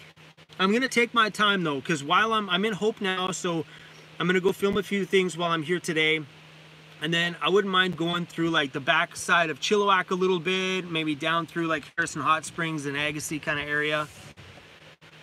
I'm gonna take my time going back. Octavia, yes, this channel does have a Discord. It's in the link of the description of every one of my videos. And on the live stream you're watching, just go down there, check it out. We do, the Great Weirdo Hangout.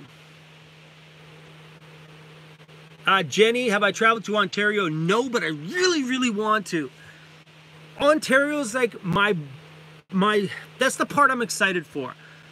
You know, I'm a big city guy, and I think if I were to ever hit Toronto, I probably would stay there for a substantial amount of time when I was traveling, and I know that for sure. I have friends out there. I have some pretty cool subscribers on here from there, and yeah, I really that's the weird thing. That's the part I'm excited about.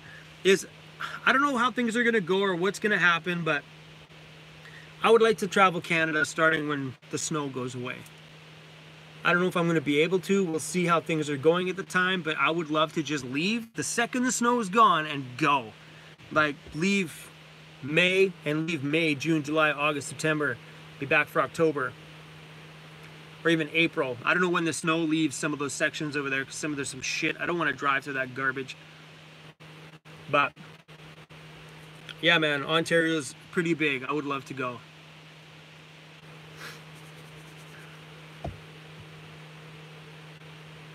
Heather, Nova Scotia has great craft beer. Yeah, my friend Emily lives in Nova Scotia. We'll have to go out there and see her too. I know years ago I pondered catching the bus to go out there and see her, but now that I got wheels on my home, it'd be pretty rad to go out there. So.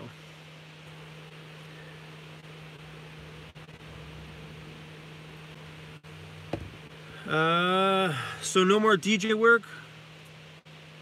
Or you will do, you'll see, I don't know what that says, I think there's a spelling mistake in there. But yes, there is more DJ work. That's why I'm heading back to Vancouver, because I need to make a nice chunk of money to buy myself a new laptop. So I'm going back. I have a wedding on October 27th. I have a wedding, and I might have some bar gigs coming up here in the next little bit, just to scurry up some money for my laptop.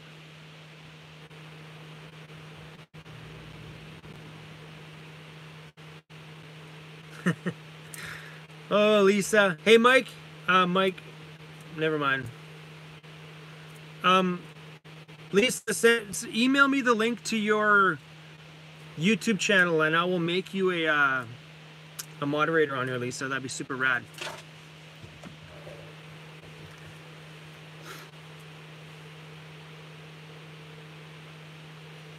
Bye, Colorful May. Thanks for stopping in. Man, there's still 200 people on here. What's going on, you guys? How many of you guys just woke up? It's like 8:42. How long has this live stream been going for? I don't see, holy, wow, 93 minutes. Woo, we've been just giving her today. Hula Shack is missing in action. What's up, Nick from Washington State? Yeah, the house battery and the isolator is definitely... You definitely don't need it to start, but let me tell you, having it is a freaking luxury. I only got the battery in my van because my friend of mine had it for $100, so I couldn't resist it, so I bought it. And now that I have it, look at my lights are on in my house. The luxuries of having plugged in power, like here, my laptop's plugged in to my power bar, my cell phone's plugged into my power bar. Like I just have a little power bar right here, right beside my carbon monoxide alarm with USB plugs on it and a plug, and that just runs to the... It's super convenient. Nomadic Bike, thank you for another super chat, man. Laptop or beer or steak dinner? Laptop. I'll take the laptop right now. Laptop's my only focus. Thank you for that, Nomadic Bike. Super, super cool of you.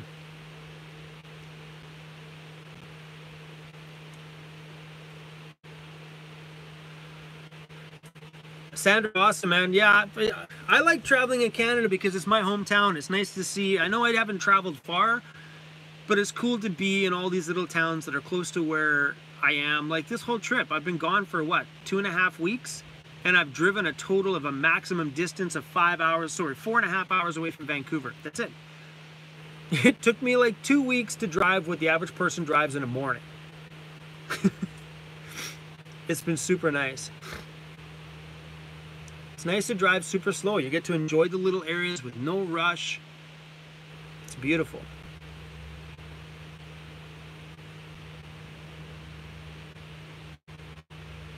Lewis asked if anybody's going to Jamie's van build this November. I think that thing he does is actually really cool. You know, it's super cool to go out there and just help other people that don't have the access for things. I think it's awesome. Super cool thing. We have a YouTuber in Vancouver that has offered to help like other people in Vancouver if they needed a hand with like some power tools here and there or little things. Timothy Keller Van Dweller, super good guy. Yeah, I remember seeing a post once because he runs a forum, runs a Facebook page in Vancouver called Vancouver Van Dwellers or Van Dwellers Vancouver or something, and he posted on there once if anybody needed a hand or needed help with something that he'd be willing to help out. That's super cool of him.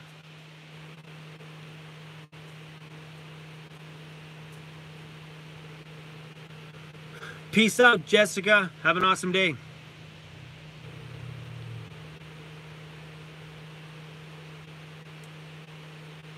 Sweet.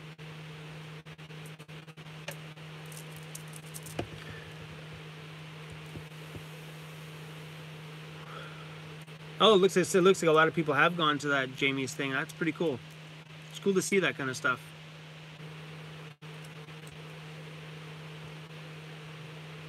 What do I use to edit my videos? I've been using Adobe Premiere Creative Cloud, but as of the last probably 5 videos, because my computer's dead, I've been using my cell phone.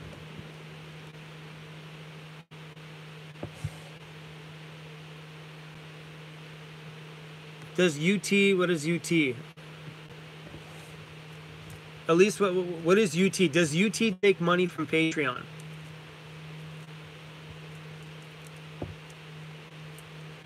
Is that taxes? I don't know where you're from, so UT is the term definitely not used here in Canada, that's for sure. Oh, YouTube, no. No, that's not YouTube. YouTube is YT.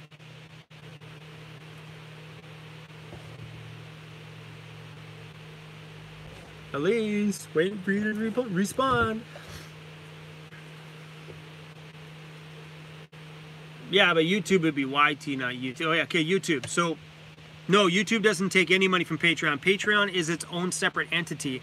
And the only thing I lose from Patreon is I think it's 2.5% or 3%. That's it. So when you're donating on Patreon, I'm only losing a really, really small amount. And that small amount that they take is so worth it for what platform they've given me to share with people on Patreon. It's worth it. Like, they take a little bit of the money, but come on, man. What they've put together for us to share and connect with our community is freaking rad, and they deserve that money. So that little bit extra that I might lose, and that little bit extra that you might be donating to us as a creator that gets lost in that transaction process is worth it, because that platform is pretty freaking cool. I really enjoy Patreon. Patreon's become my social media source. I share everything with there. It's pretty freaking cool. Yeah, YouTube doesn't take any money from that. If you do a super chat on here, YouTube takes their transaction cut like any other company would.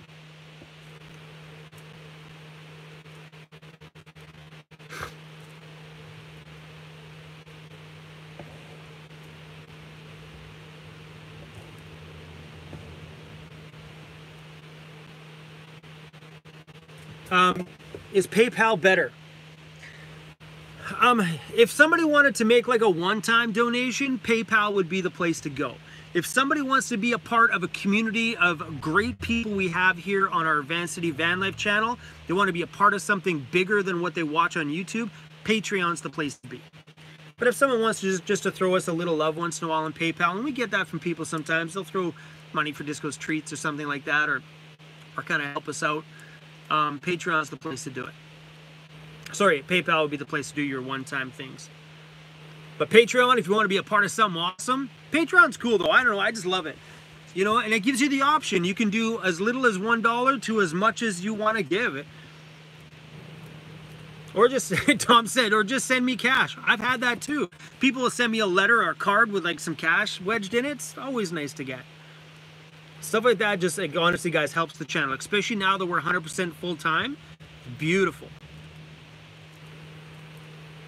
Some really great and generous people out there, let me tell you guys. Some of you guys are just mind-blowingly beautiful.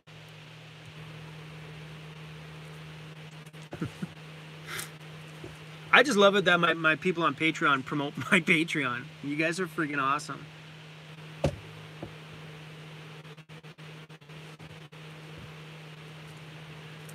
I can't even pronounce this. Can't even pronounce your name. Whatever. Have fun walking the dog. We're just gonna call you C.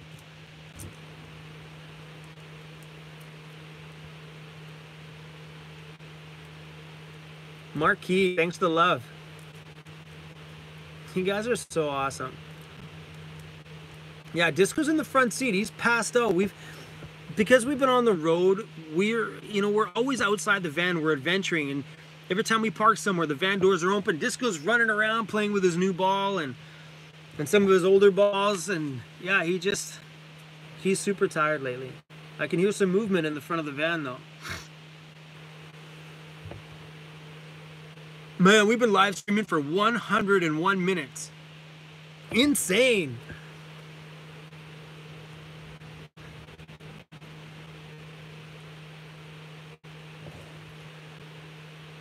Diddy Muck, to answer your question, it says, good site, how do you deal with hot days?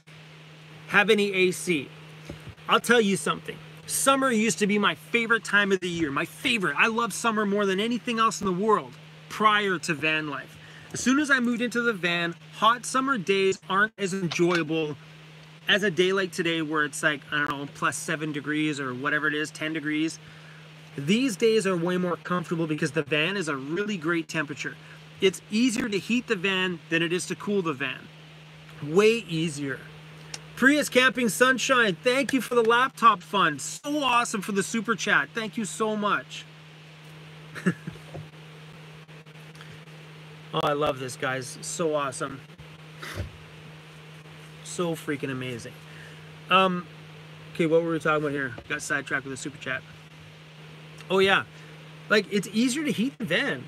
You know, it's so easy and it's so cheap. Like I barely go through propane with that Olympian Wave 3, barely. I probably spend $75 a year on propane across my stove and the bottle to heat the van per year. Super freaking cheap.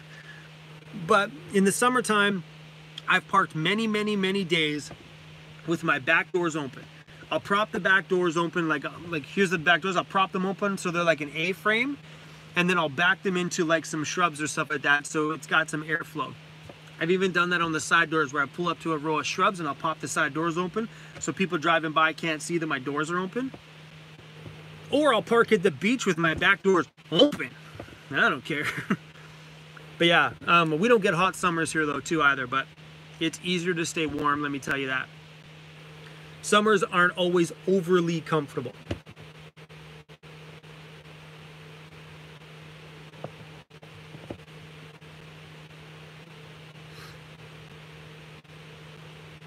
I do have an air, anyway, to keep on going that, do I have an, Diddy Muck, do I have an air conditioner? I have AC in the van, like my van AC. So there's times before I go to bed on a hot night, I'll run the van, cool the temperature down in the van and go to bed, it works. But I do have an actual air conditioner that's, I shouldn't even be saying this stuff, it's gonna confuse you guys, but if you haven't been around my channel much, but I do have an actual home air conditioning unit that I use when I DJ at one private golf club. I have access to power when I DJ there, so I back my van up, prop the air conditioner in the back door, leave the door open, board up the top section. It's not fully sealed, but it freaking works. Then the AC runs in the van while my dog sits in here super chill while I'm in the wedding DJing.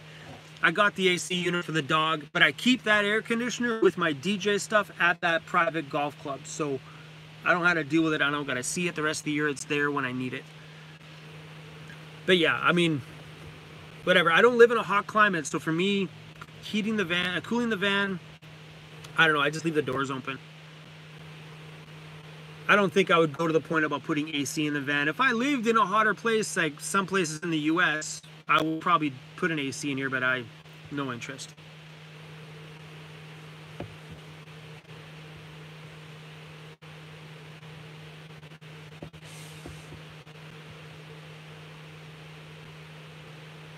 Lucid Warrior. Yeah, I do have some current plans to add to my van. I mentioned this earlier on the live stream, but we're like way into the live stream now. But we, I wouldn't mind putting a spare tire on the back door, or maybe on a roof rack. But I'm pondering about putting a roof rack, ladder up the back, and slowly turning this thing into a bit of an outdoor adventure mobile.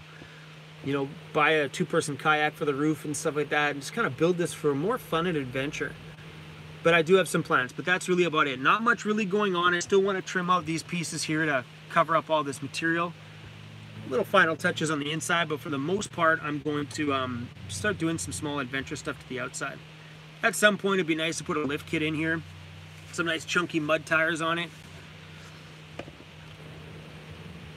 Yeah, that's it for right now.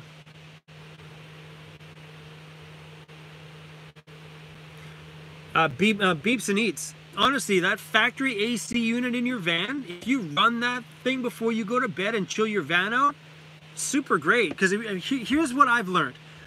Run your van AC for 15 minutes. Who cares? It's 15 minutes. No big deal. Little bit of gas, whatever. But you run it, you cool your house down, have a fan by your bed to blow air on you. Once you're sleeping, yeah, you're good to go. And that breeze kind of keeps the coolness down. I've had no problems in the summer, no complaints, but I wouldn't mind getting a roof vent, I think, for next summer. Maybe. I survived this summer without it, so I'm not sure yet. But just having that breeze and maybe some pop-out windows would be great.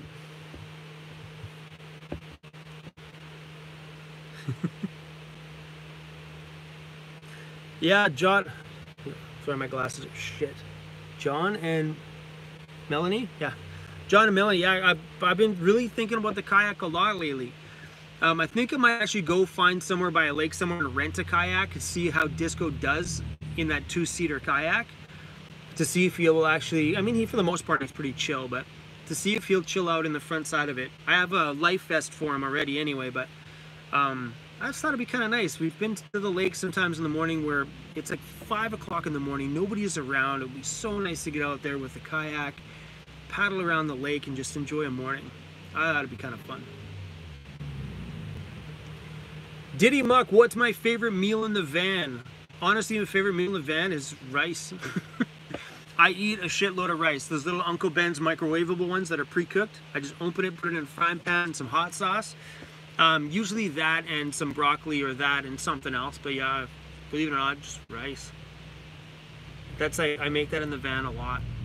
I've been eating a fair amount of cereal lately. I shouldn't do that because I have a tendency of just, I enjoy a bowl and then I pour another one, or enjoy another one, pour another one. Before you know it, I've eaten 3/4 of the box of cereal in one sitting. I'm bad for that. So there's some things I know I can't buy for the van because I will just eat, and eat. Yeah, my favorite thing would just be either rice and hot sauce, maybe a can of tuna in it once in a while, or like a salad. I found a really good salad I bought at Walmart. It was in a video the other day. It's like a pre-made, pre-packaged sort of salad. It was really cool. Tom says I got him hooked on the rice. So easy. That with like a ton of hot sauce. Like if I had like 2 jugs of hot sauce, I'd be like, oh, I'm a hot sauce freak. Love my hot sauce. But also fun things with those too, like these things. Hold on. I can't reach it. I was gonna show you guys. Yeah, like they have the little basmati rice ones. Those ones are nice and simple. Like if you're planning on adding things to it, the basmati rice ones are super easy. I buy them at the dollar store because they're cheaper than getting them at Walmart and stuff.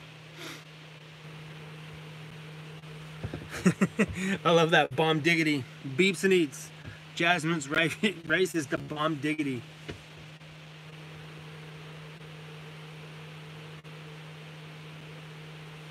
So yeah, I mean, like, I don't know. If I go to Walmart, those Uncle Ben's rices in Canada are like $1.80.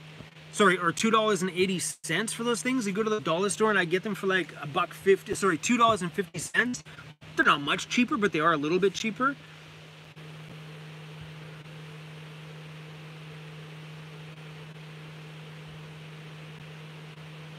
It's a good idea, Diana. Sorry, I just read that one. Yeah, and Diane, just, you know, you can eat hummus if you're not a vegetarian, you know. I like that. Thanks for the tip on that one. That's pretty cool. CTV, what kind of hot sauce do I like? I don't know. I buy all sorts of everything for hot sauce. The sriracha is really, really good. My complaint about the sriracha is the bottle's really big. And I don't have any upright storage containers and they don't quite fit. So right now, all I have in my drawer is Frank's hot sauce. I got the little baby bottles. They're at the dollar store. They're cheap. Super tiny little ones. They just fit in my drawer. If I had a place to put like stackable ones, because those sriracha bottles are freaking huge.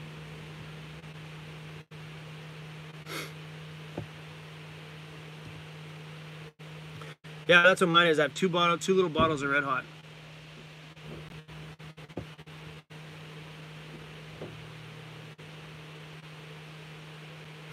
I can hear someone moving outside my van. It's always weird to talk loud from the back of a van when you know someone's right beside you.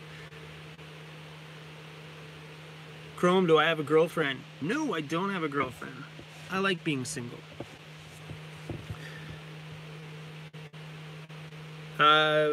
Do I skate or cowgirl? I go to Anytime Fitness. There's not enough Planet Fitnesses here in Canada. As soon as they become as commonly seen as an Anytime Fitness, I will make the switch, because Planet Fitness is way freaking cheaper than what I'm paying. I'm paying like $49 a month for my membership at Anytime Fitness. Planet Fitness is like 20 bucks. And when you're traveling around, I don't use my gym membership as often as I really wish. I wish there was more.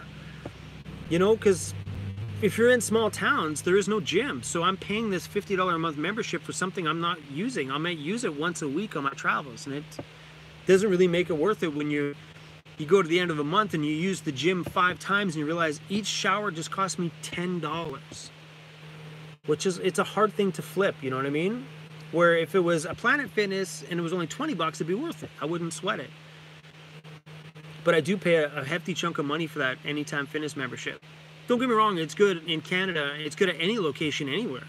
Canada, US, doesn't really matter. But Planet Fitness is definitely a lot cheaper. And they have just been popping out here a lot more often. I think there's like one in Vancouver, one a couple towns away from Vancouver. They're slowly becoming a regular thing. Where do you take, Diddy Muck, where do you take that certain someone for an intimate moment? In my van. Where else would you take them? Just saying. It's my home. I take them home. I don't hide my van life from anybody, man. I don't care what people think. I'm proud of it. That's the first thing out of my mouth. I live in a van. Seriously, I'll drop that in a conversation in the first like 30 seconds with someone. Like, hey man, how you doing? My name is Chrome. I live in that cargo van parked outside. Want to go see? I have no care in the world about what people think about me. I'm proud of what I do, and I've had a few comments on my channel from people saying, you know, you can't just drop the bomb on the first date. But you can drop the bomb. I'm going to drop the bomb before the first date. When we're arranging the first date, I'm going to drop the bomb. I'll tell you what, I'm going to pick you up in my house and we're going to drive my house out to dinner. She's like, what do you mean? I'm like, I live in a van. And if she decides that she doesn't want to hang out with a guy that lives in a van, then she sucks. I don't want closed-minded people. And throwing your life in front of them right away. Like, a lot of people, for use a really weird term, pussyfoot around, and are always scared to tell somebody something. They're like, oh, maybe you should wait a couple dates in before you tell them. I'm like, I'm not gonna freaking waste my time on some chick for multiple dates before I can actually tell her who I am. I'm gonna drop it right away. I'm like, what's up, man? My name is Chrome. I'm a YouTuber, I DJ, and I freaking live in that cargo van that's parked right there, so you wanna come over? If she's like, no, I'd never date a guy in a van, I'm like, yeah, bye-bye, you suck. You gotta be you, man. And there's girls out there that will, and guys out there that will love you for what you are. And if they don't love you for what you are from the very beginning, they can see you freaking later. Bye-bye, ladies. Kick rocks. Don't let me run you. How do you word that? Don't let the door hit you on the way out. How do you word that in the van? Don't let the van run you over on your way out. How would that work? It'd be better to say, yeah, don't let the van run you over on your way out.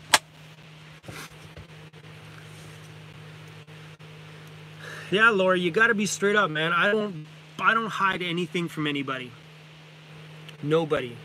And I even gave that piece of advice to my daughter Danica because she's got the boy thing going on now. I told her that was my piece of fatherly advice to her. I'm like, be honest. Don't hide anything. If something happens and you don't like it, state it. Say, if this happens again, I'm out. Can't hide stuff, man. You just gotta be straight with it. Too many people just tuck their tail and just hope it changes. Don't. Just say it. Voice your opinion. Lisa C.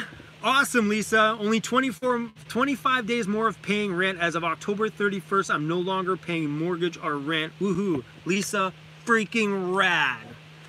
I had the chance to meet up with Lisa on the beginning of this trip in Lillooet, BC. She bought herself a brand new ProMaster van. I could park my van inside of her van. It's seriously freaking huge. Like, I seriously could. I could park my van inside of hers and still have about this much room above my van. Even more. It's craziness. It's so freaking big, that thing. So congratulations, Lisa. Big smile for us all. Big smile, Lisa. Sorry, Lisa's got, she had a little accent and she's not smiling right lately. She's missing a few. Yeah. Lisa, I'm still waiting for you to text me that smile selfie. But so freaking awesome. And Lisa, just so you know, Halloween night in the van is so much freaking fun. Tell you what, Lisa, if you're not doing anything on Halloween night and you feel like making the trek down to Vancouver, come down and park by the beach with me on Halloween night because it's awesome. People come down, they're shooting fireworks off all down the beach, and it's just awesome to be right there. It's super freaking cool. Super cool down there because there's some of the big homes around there that actually like block off sections of the street and have like lots of fireworks. It's just a super fun place to be. So if you're down for that, I'd be down for that. Super rad.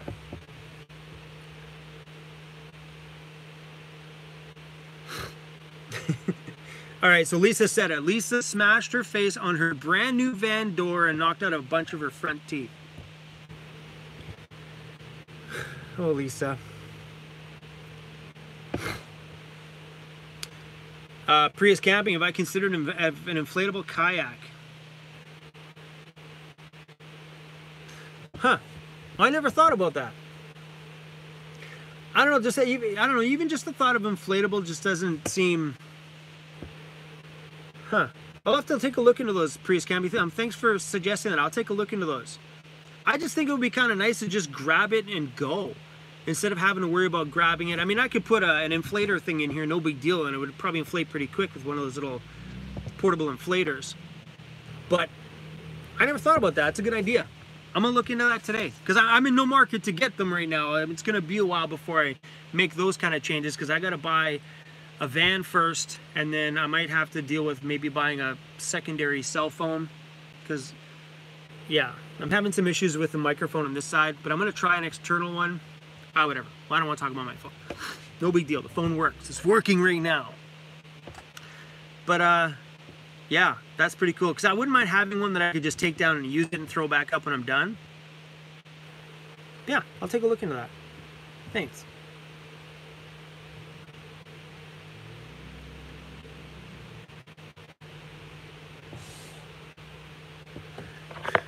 Muy work.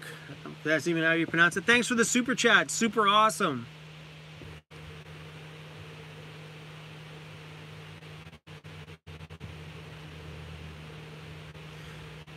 John and Millie says, sit on top, kayaks are nice, just grab and go. And that's what I thought. But I've never looked into the inflatable ones. That's kind of a cool idea. But yeah, that's what I thought. Just grab and go. Like, and once I put a roof rack on this thing, whatever I put on the top of it, I don't give a shit.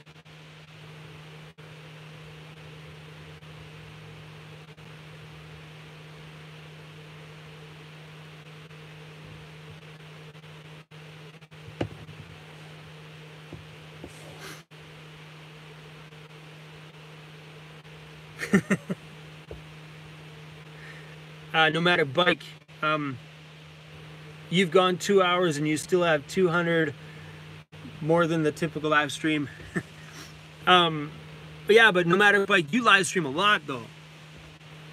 My live streams are pretty rare. And what I find with the live streams is the longer you stay on, the more you cycle people through. Because people come on, they're here for like half hour and then bounce off.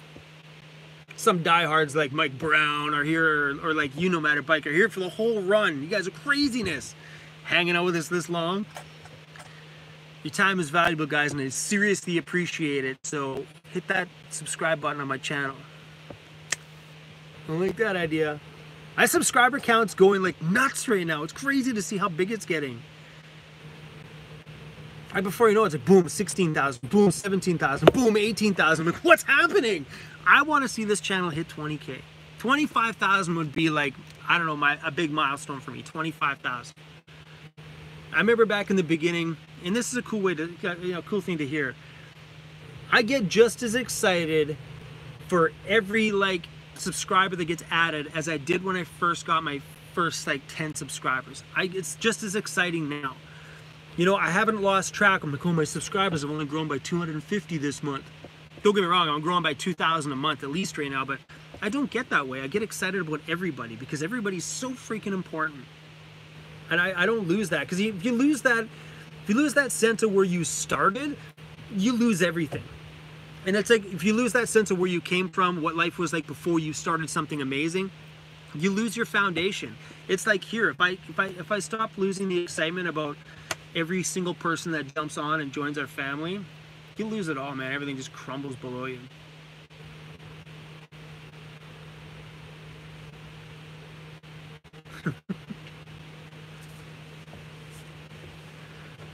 Snot Monkey, love hanging out with you. And yeah, you can't say me and Disco because Disco's in the front seat.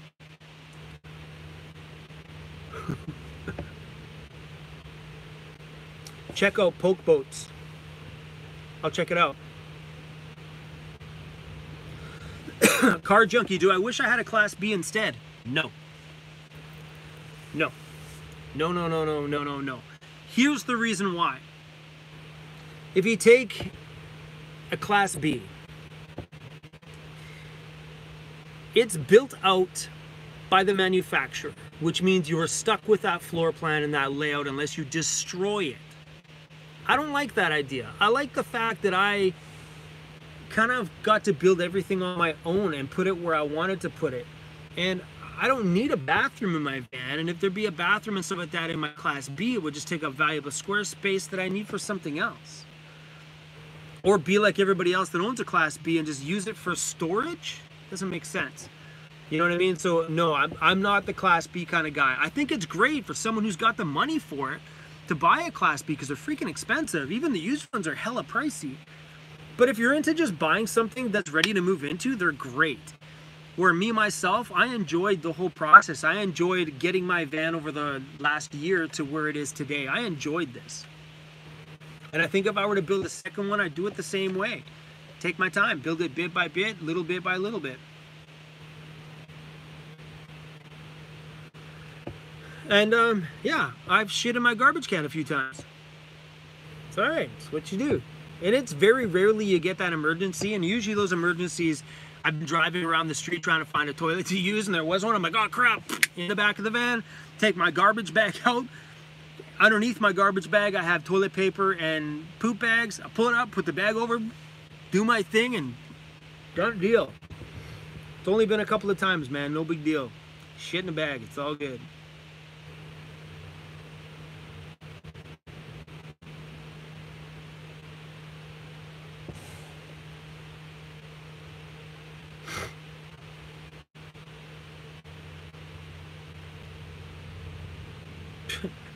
All right, so whoever's on here that just made it through, J. Lee Brown, with your little comment. For one, sorry to everybody that's on my live stream, I gotta say something. Thanks for dropping that one. Someone just called me a lazy ass to live in a house. By the way, J. Lee, if you're watching, everybody else on my channel, if you don't want to listen to this, plug yours. You're a fucking idiot. Just saying. Sorry, I hate it when people inflect their dead honest things at you. Be a troll, I don't give a shit, be a troll. But you're an idiot. Okay, stop calling names to people, Chrome. Let it all out. But Jay Lee, tell all your little troll friends that that's what happens.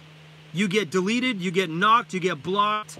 So someone's been just removed your comment. Let me show you this. Hold on, guys. I'm gonna flip this around. I'll flip my camera on 1 second. So, hold on.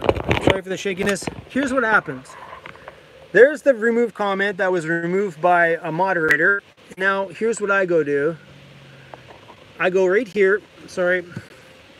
Hide users' comments on this channel. Boom. Now what happens is Jay Lee, it's out of here. Gone, finished, never allowed to be back. Jay Lee, you can watch my videos. Sorry, hold on. Now that troll can watch my videos, but they can never comment again. I do that with everybody. If you're not a nice person, you're not allowed in my family. Alright, now I gotta readjust my phone. Sorry if you guys are getting shaken around everywhere. All about keeping this family positive, guys. That's all I want out of this whole community is you guys to be just a great, loving family. And I do. I have so many people blocked. So many. I don't take shit. I'm like, you know what? I don't like your comment. Not just delete the comment, I just delete you. You guys are like my family, and I think that's why things are going so well around here.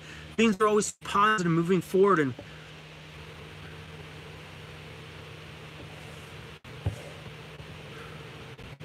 hold on, guys.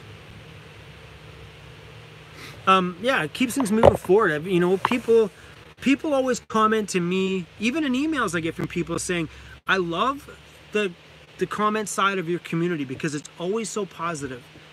And I think that's because I have some great people around here that moderate everything, and I just don't let them back. You know, if someone's gonna start to stir shit, you're out. Sorry, dude, you're out. I treat this like my house. It's all my house.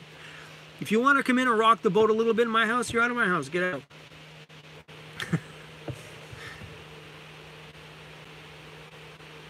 We miss another troll?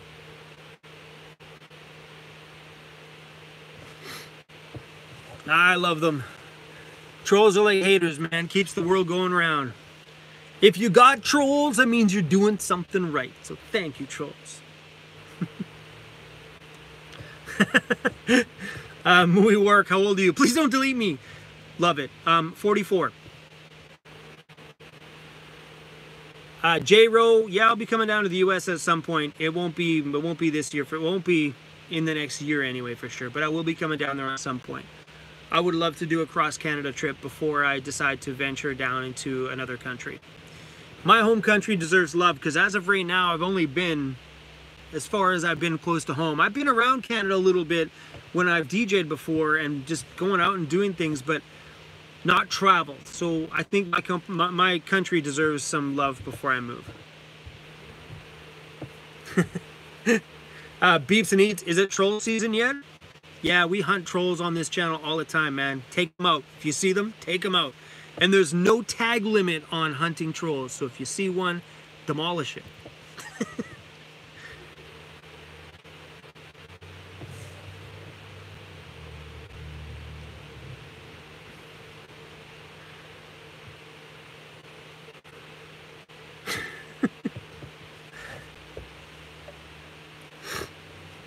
Robert the Traveler likes his ProMaster City van. Yeah, I've met a lot of really great people that live in their ProMaster Cities. They're really nice vans.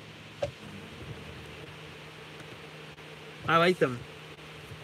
My friend Hunter, you guys seen his video back there? I should do a playlist for van tours. I've only done a couple of van tours in my van, but I should start a playlist for them. But yeah, Hunter, really great guy. He has one. He bought his build from a company in somewhere in the States, but it's like a pre-made kit. Those ProMaster cities are pretty cool. They're pretty big inside for those little things.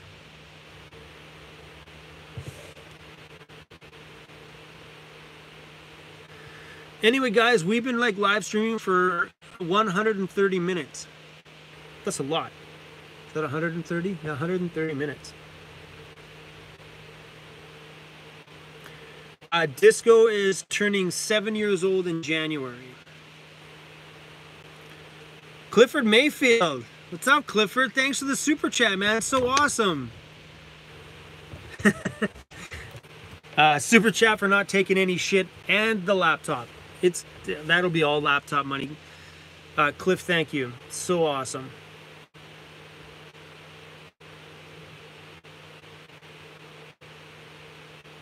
Feels like beeps and eats. Feels like 5 minutes.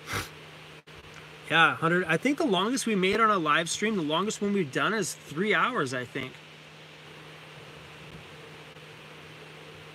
We haven't had a lot of complaints about connection on this one, which I'm super pumped about, which is great, because I know downtown Vancouver, we've had some serious connection issues on our live streams, and it was my phone that was the issue. It kept kicking me off, and I had good Wi-Fi on my laptop, but my phone was like, get out, kept knocking us out. We've been super good. See you, Lisa. I will message you when I get back to Vancouver. And if you need help with any installation work in your van or anything, just fire me off a text message. I'll come visit. And if you let us film, it'll be good for the channel. They would like to see that too. That'd be rad. Bye, Lisa.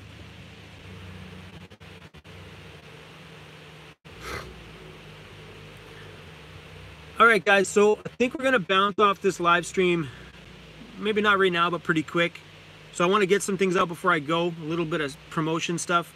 WeirdosUnite.ca. I'm going to type it in here again. WeirdosUnite.ca is our new store, which I'm hoping to make that site more than just a place to get the new Weirdos Unite merch. But so far it's just a store, but I'm planning on making that into kind of like a hub for everything weirdo. So if you guys are interested, the Weirdos Unite merch is being released soon, like within the next week and something. So maybe sooner. Annette Graves, thank you for the super chat, Annette. So amazing. Oh, Annette, I love it. Thank you, guys. This is all going towards my laptop, man. This is like means the world to me right now, because right now this stuff is like everything. So on that website, it says that this is going to be released on the 15th or the 21st or whatever. I can't remember what date I marked it as, but I might be releasing these soon because I need to stir up a little bit more income for my laptop. So these might be coming out, I don't know, super soon. But if you guys want to get on there, you guys can place your orders and they'll get them shipped instantly. Like probably, I might even go online today and put the whole site live today. But right now it's just pre-sales. Super cool. The new Weirdos Unite merch is freaking rad. I even got like coffee mug that says, "Yep, I'm a weirdo" on it. Super cool. Davey D, thanks for the super chat.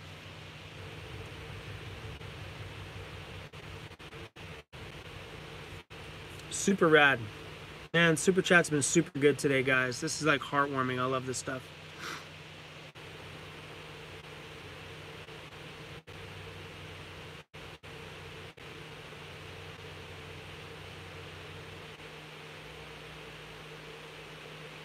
Oh, Annette, super sweet of you. I just read your comment. Super sweet, Annette. Serious love for you. You know, I love it when I see names that have been around my channel for a while. It's a great feeling. It's just nice, man. I got so many people that have been around here since like the beginning, or been around here so much that just the names are just recognizable. It's so much like family, and it makes doing this every day so much more fun. When I kind of feel like I know everybody. It's like when I open up my camera and I turn my, start talking into it. It's like I'm talking to you, because I see so many people in the comments. It's like really comforting. So not just talking to myself and being like an idiot with my phone. It's like the audience is super rad. Spooky Cakes, happy October. I think that was my favorite month last year in the van was October. I like the windy nights when the van gets rocked a bit by the wind. I love watching the leaves and stuff whip by the van all the time. Fall was just such a beautiful time of year. That was my favorite month last year because the temperatures were really good. It wasn't hot, wasn't cold. It was awesome. Am I dressing up for Halloween? Probably not. Maybe, you never know. I'll probably dress Disco up this year for Halloween. That'd be more fun than me dressing up. I really should dress him up this year. That'd be super fun. Wanda, thank you for the love. So awesome. Prius Campy, you get your 2018 ProMaster next week. Super freaking awesome. That is so rad, man. Those ProMasters are so freaking big.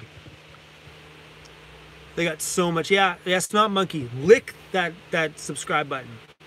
Lick it. Weirdos, you don't touch it. You lick that subscribe button. I wonder if that works. I wonder if it works. Well, I can't pronounce that name. And Align Max? Anyway, whatever. So, thanks for the super chat, ALYNXIA 2001. Thanks for the super chat towards the laptop fund. So awesome.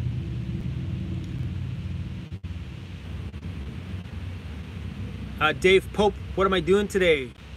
I am in Hope, BC, and I'm going to meet up with a subscriber that lives in this town. So that's my plan for today. And then I might go out and film. There's a thing out here in Hope called the Othello Tunnels. Super freaking cool. I've been there before, but I was thinking about maybe making the trek out there and filming it if it's not full of tour buses and stuff like that, because that makes for crappy footage. But that's it. Probably going to be sticking around Hope, BC for the day.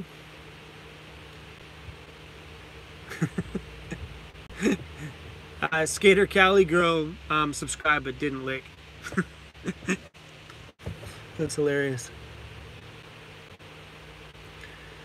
Spooky Case, what am I going to eat for lunch? I don't know, man, but I'm freaking starving. It's not lunchtime here yet. It's only 9:30 in the morning, 9:26 a.m.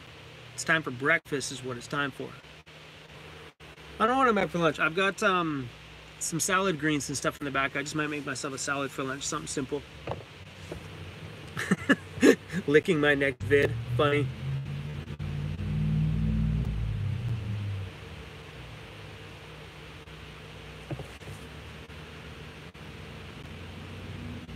Tofino Lockwall, yeah, I'm planning on doing, when I get back to Vancouver, I'm gonna spend some time with my daughter, because I'm gonna spend like probably a couple of good weekends with my daughter. Then I wouldn't mind taking off for a big island trip. I might do like Vancouver Island like November.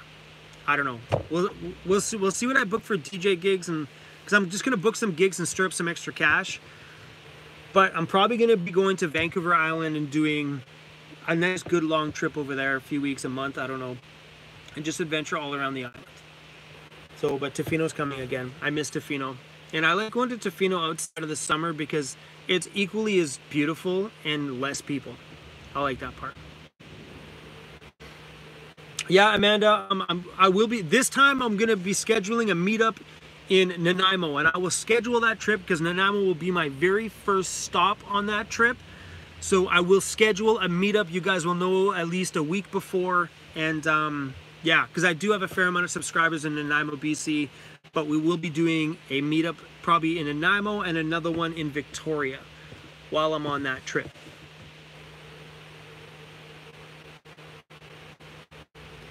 Prepared living. Do I have a bug-out bag for emergency? Prepared living. My whole van is prepared for emergency.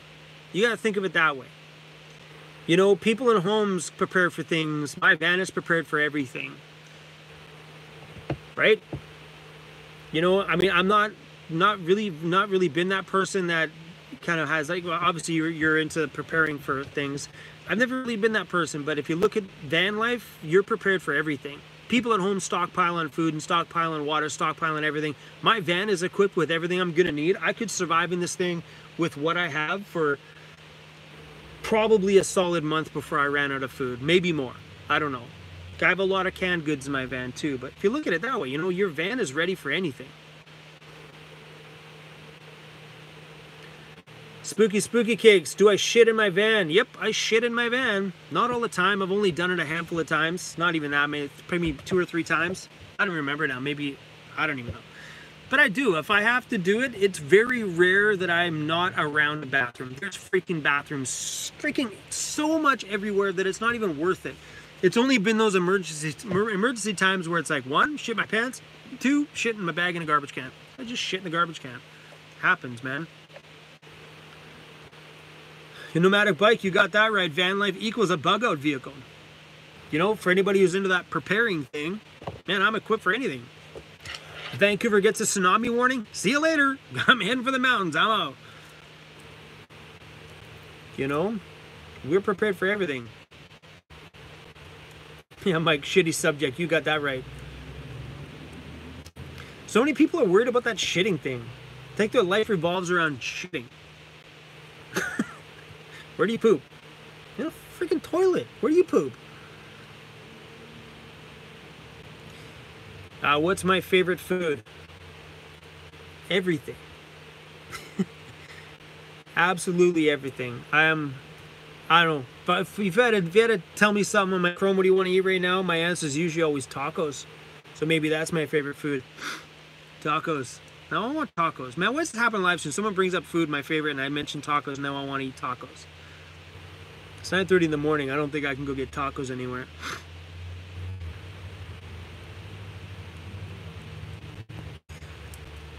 Beeps and eats. My bucket doesn't stink. Neither does mine. That's why you shit in the bag, because you're technically not shitting in the bucket. You're shitting in a bag.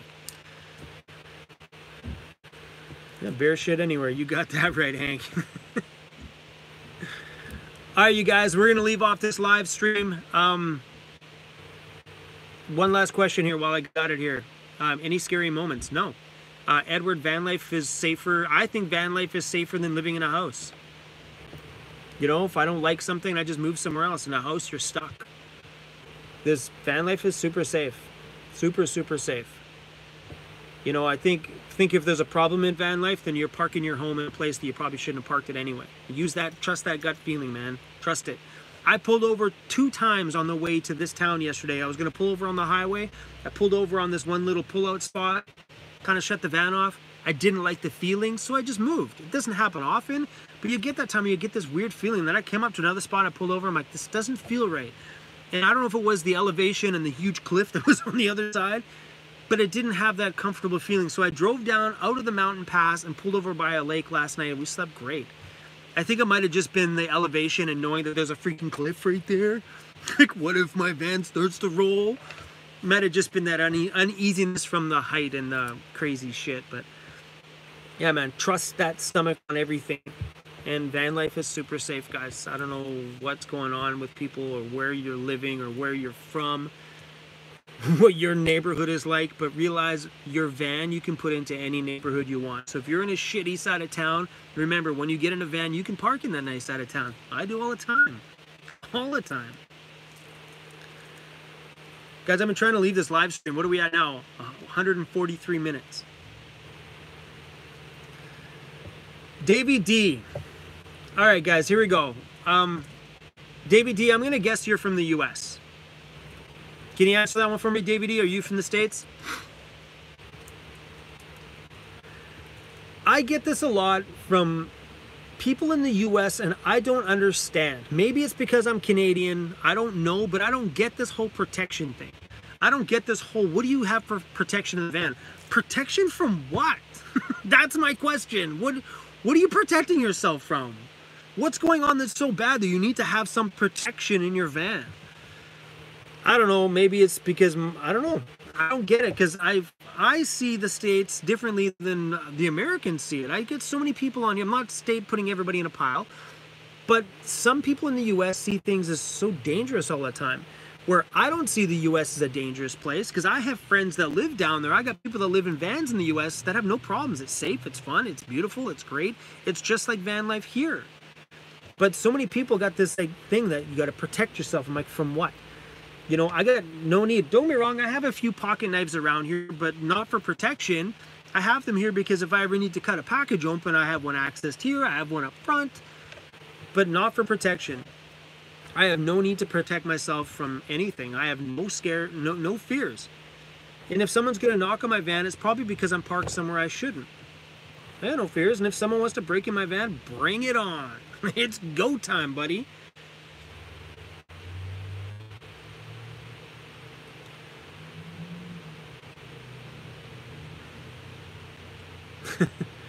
See, like even some people on here say that there's like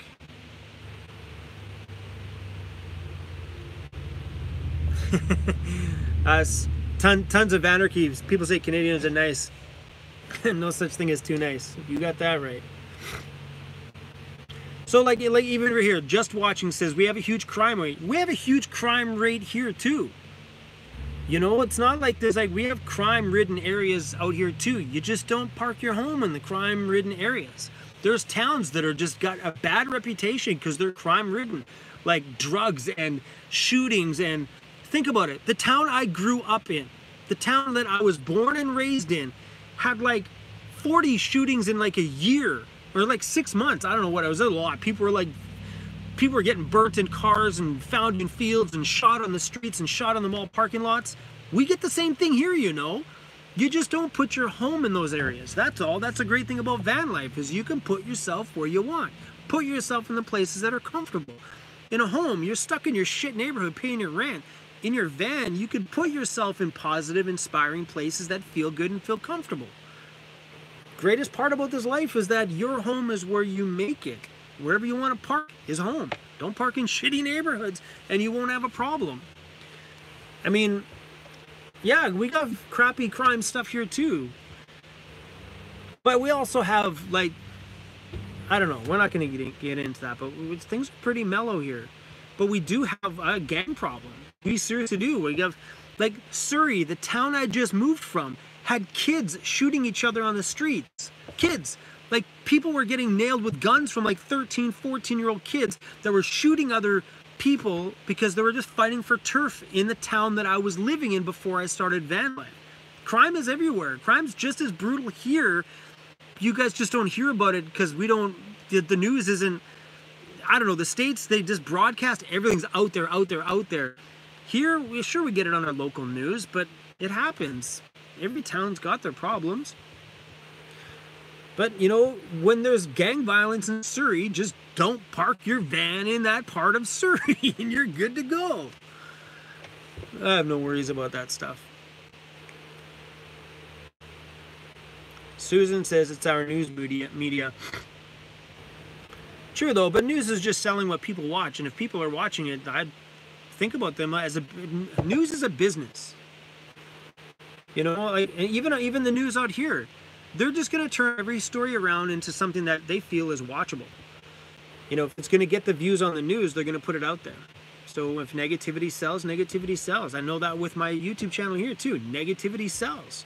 You post something negative, people watch it more than they post. If I wrote something that, hey, watch this video and you'll be inspired today, right? I guarantee you 1,000 people would watch that video. If I worded it that, watch this video and you'll be inspired. Because I wrote that, people are like, I don't want to watch that. But if I wrote somebody lit my van on fire last night, I guarantee you that thing would just go viral. Why? Because negativity sells. Gross, dangerous, violence, all that stuff, it sells. And I know that with my channel. Even when I make something that's semi-negative, people love it.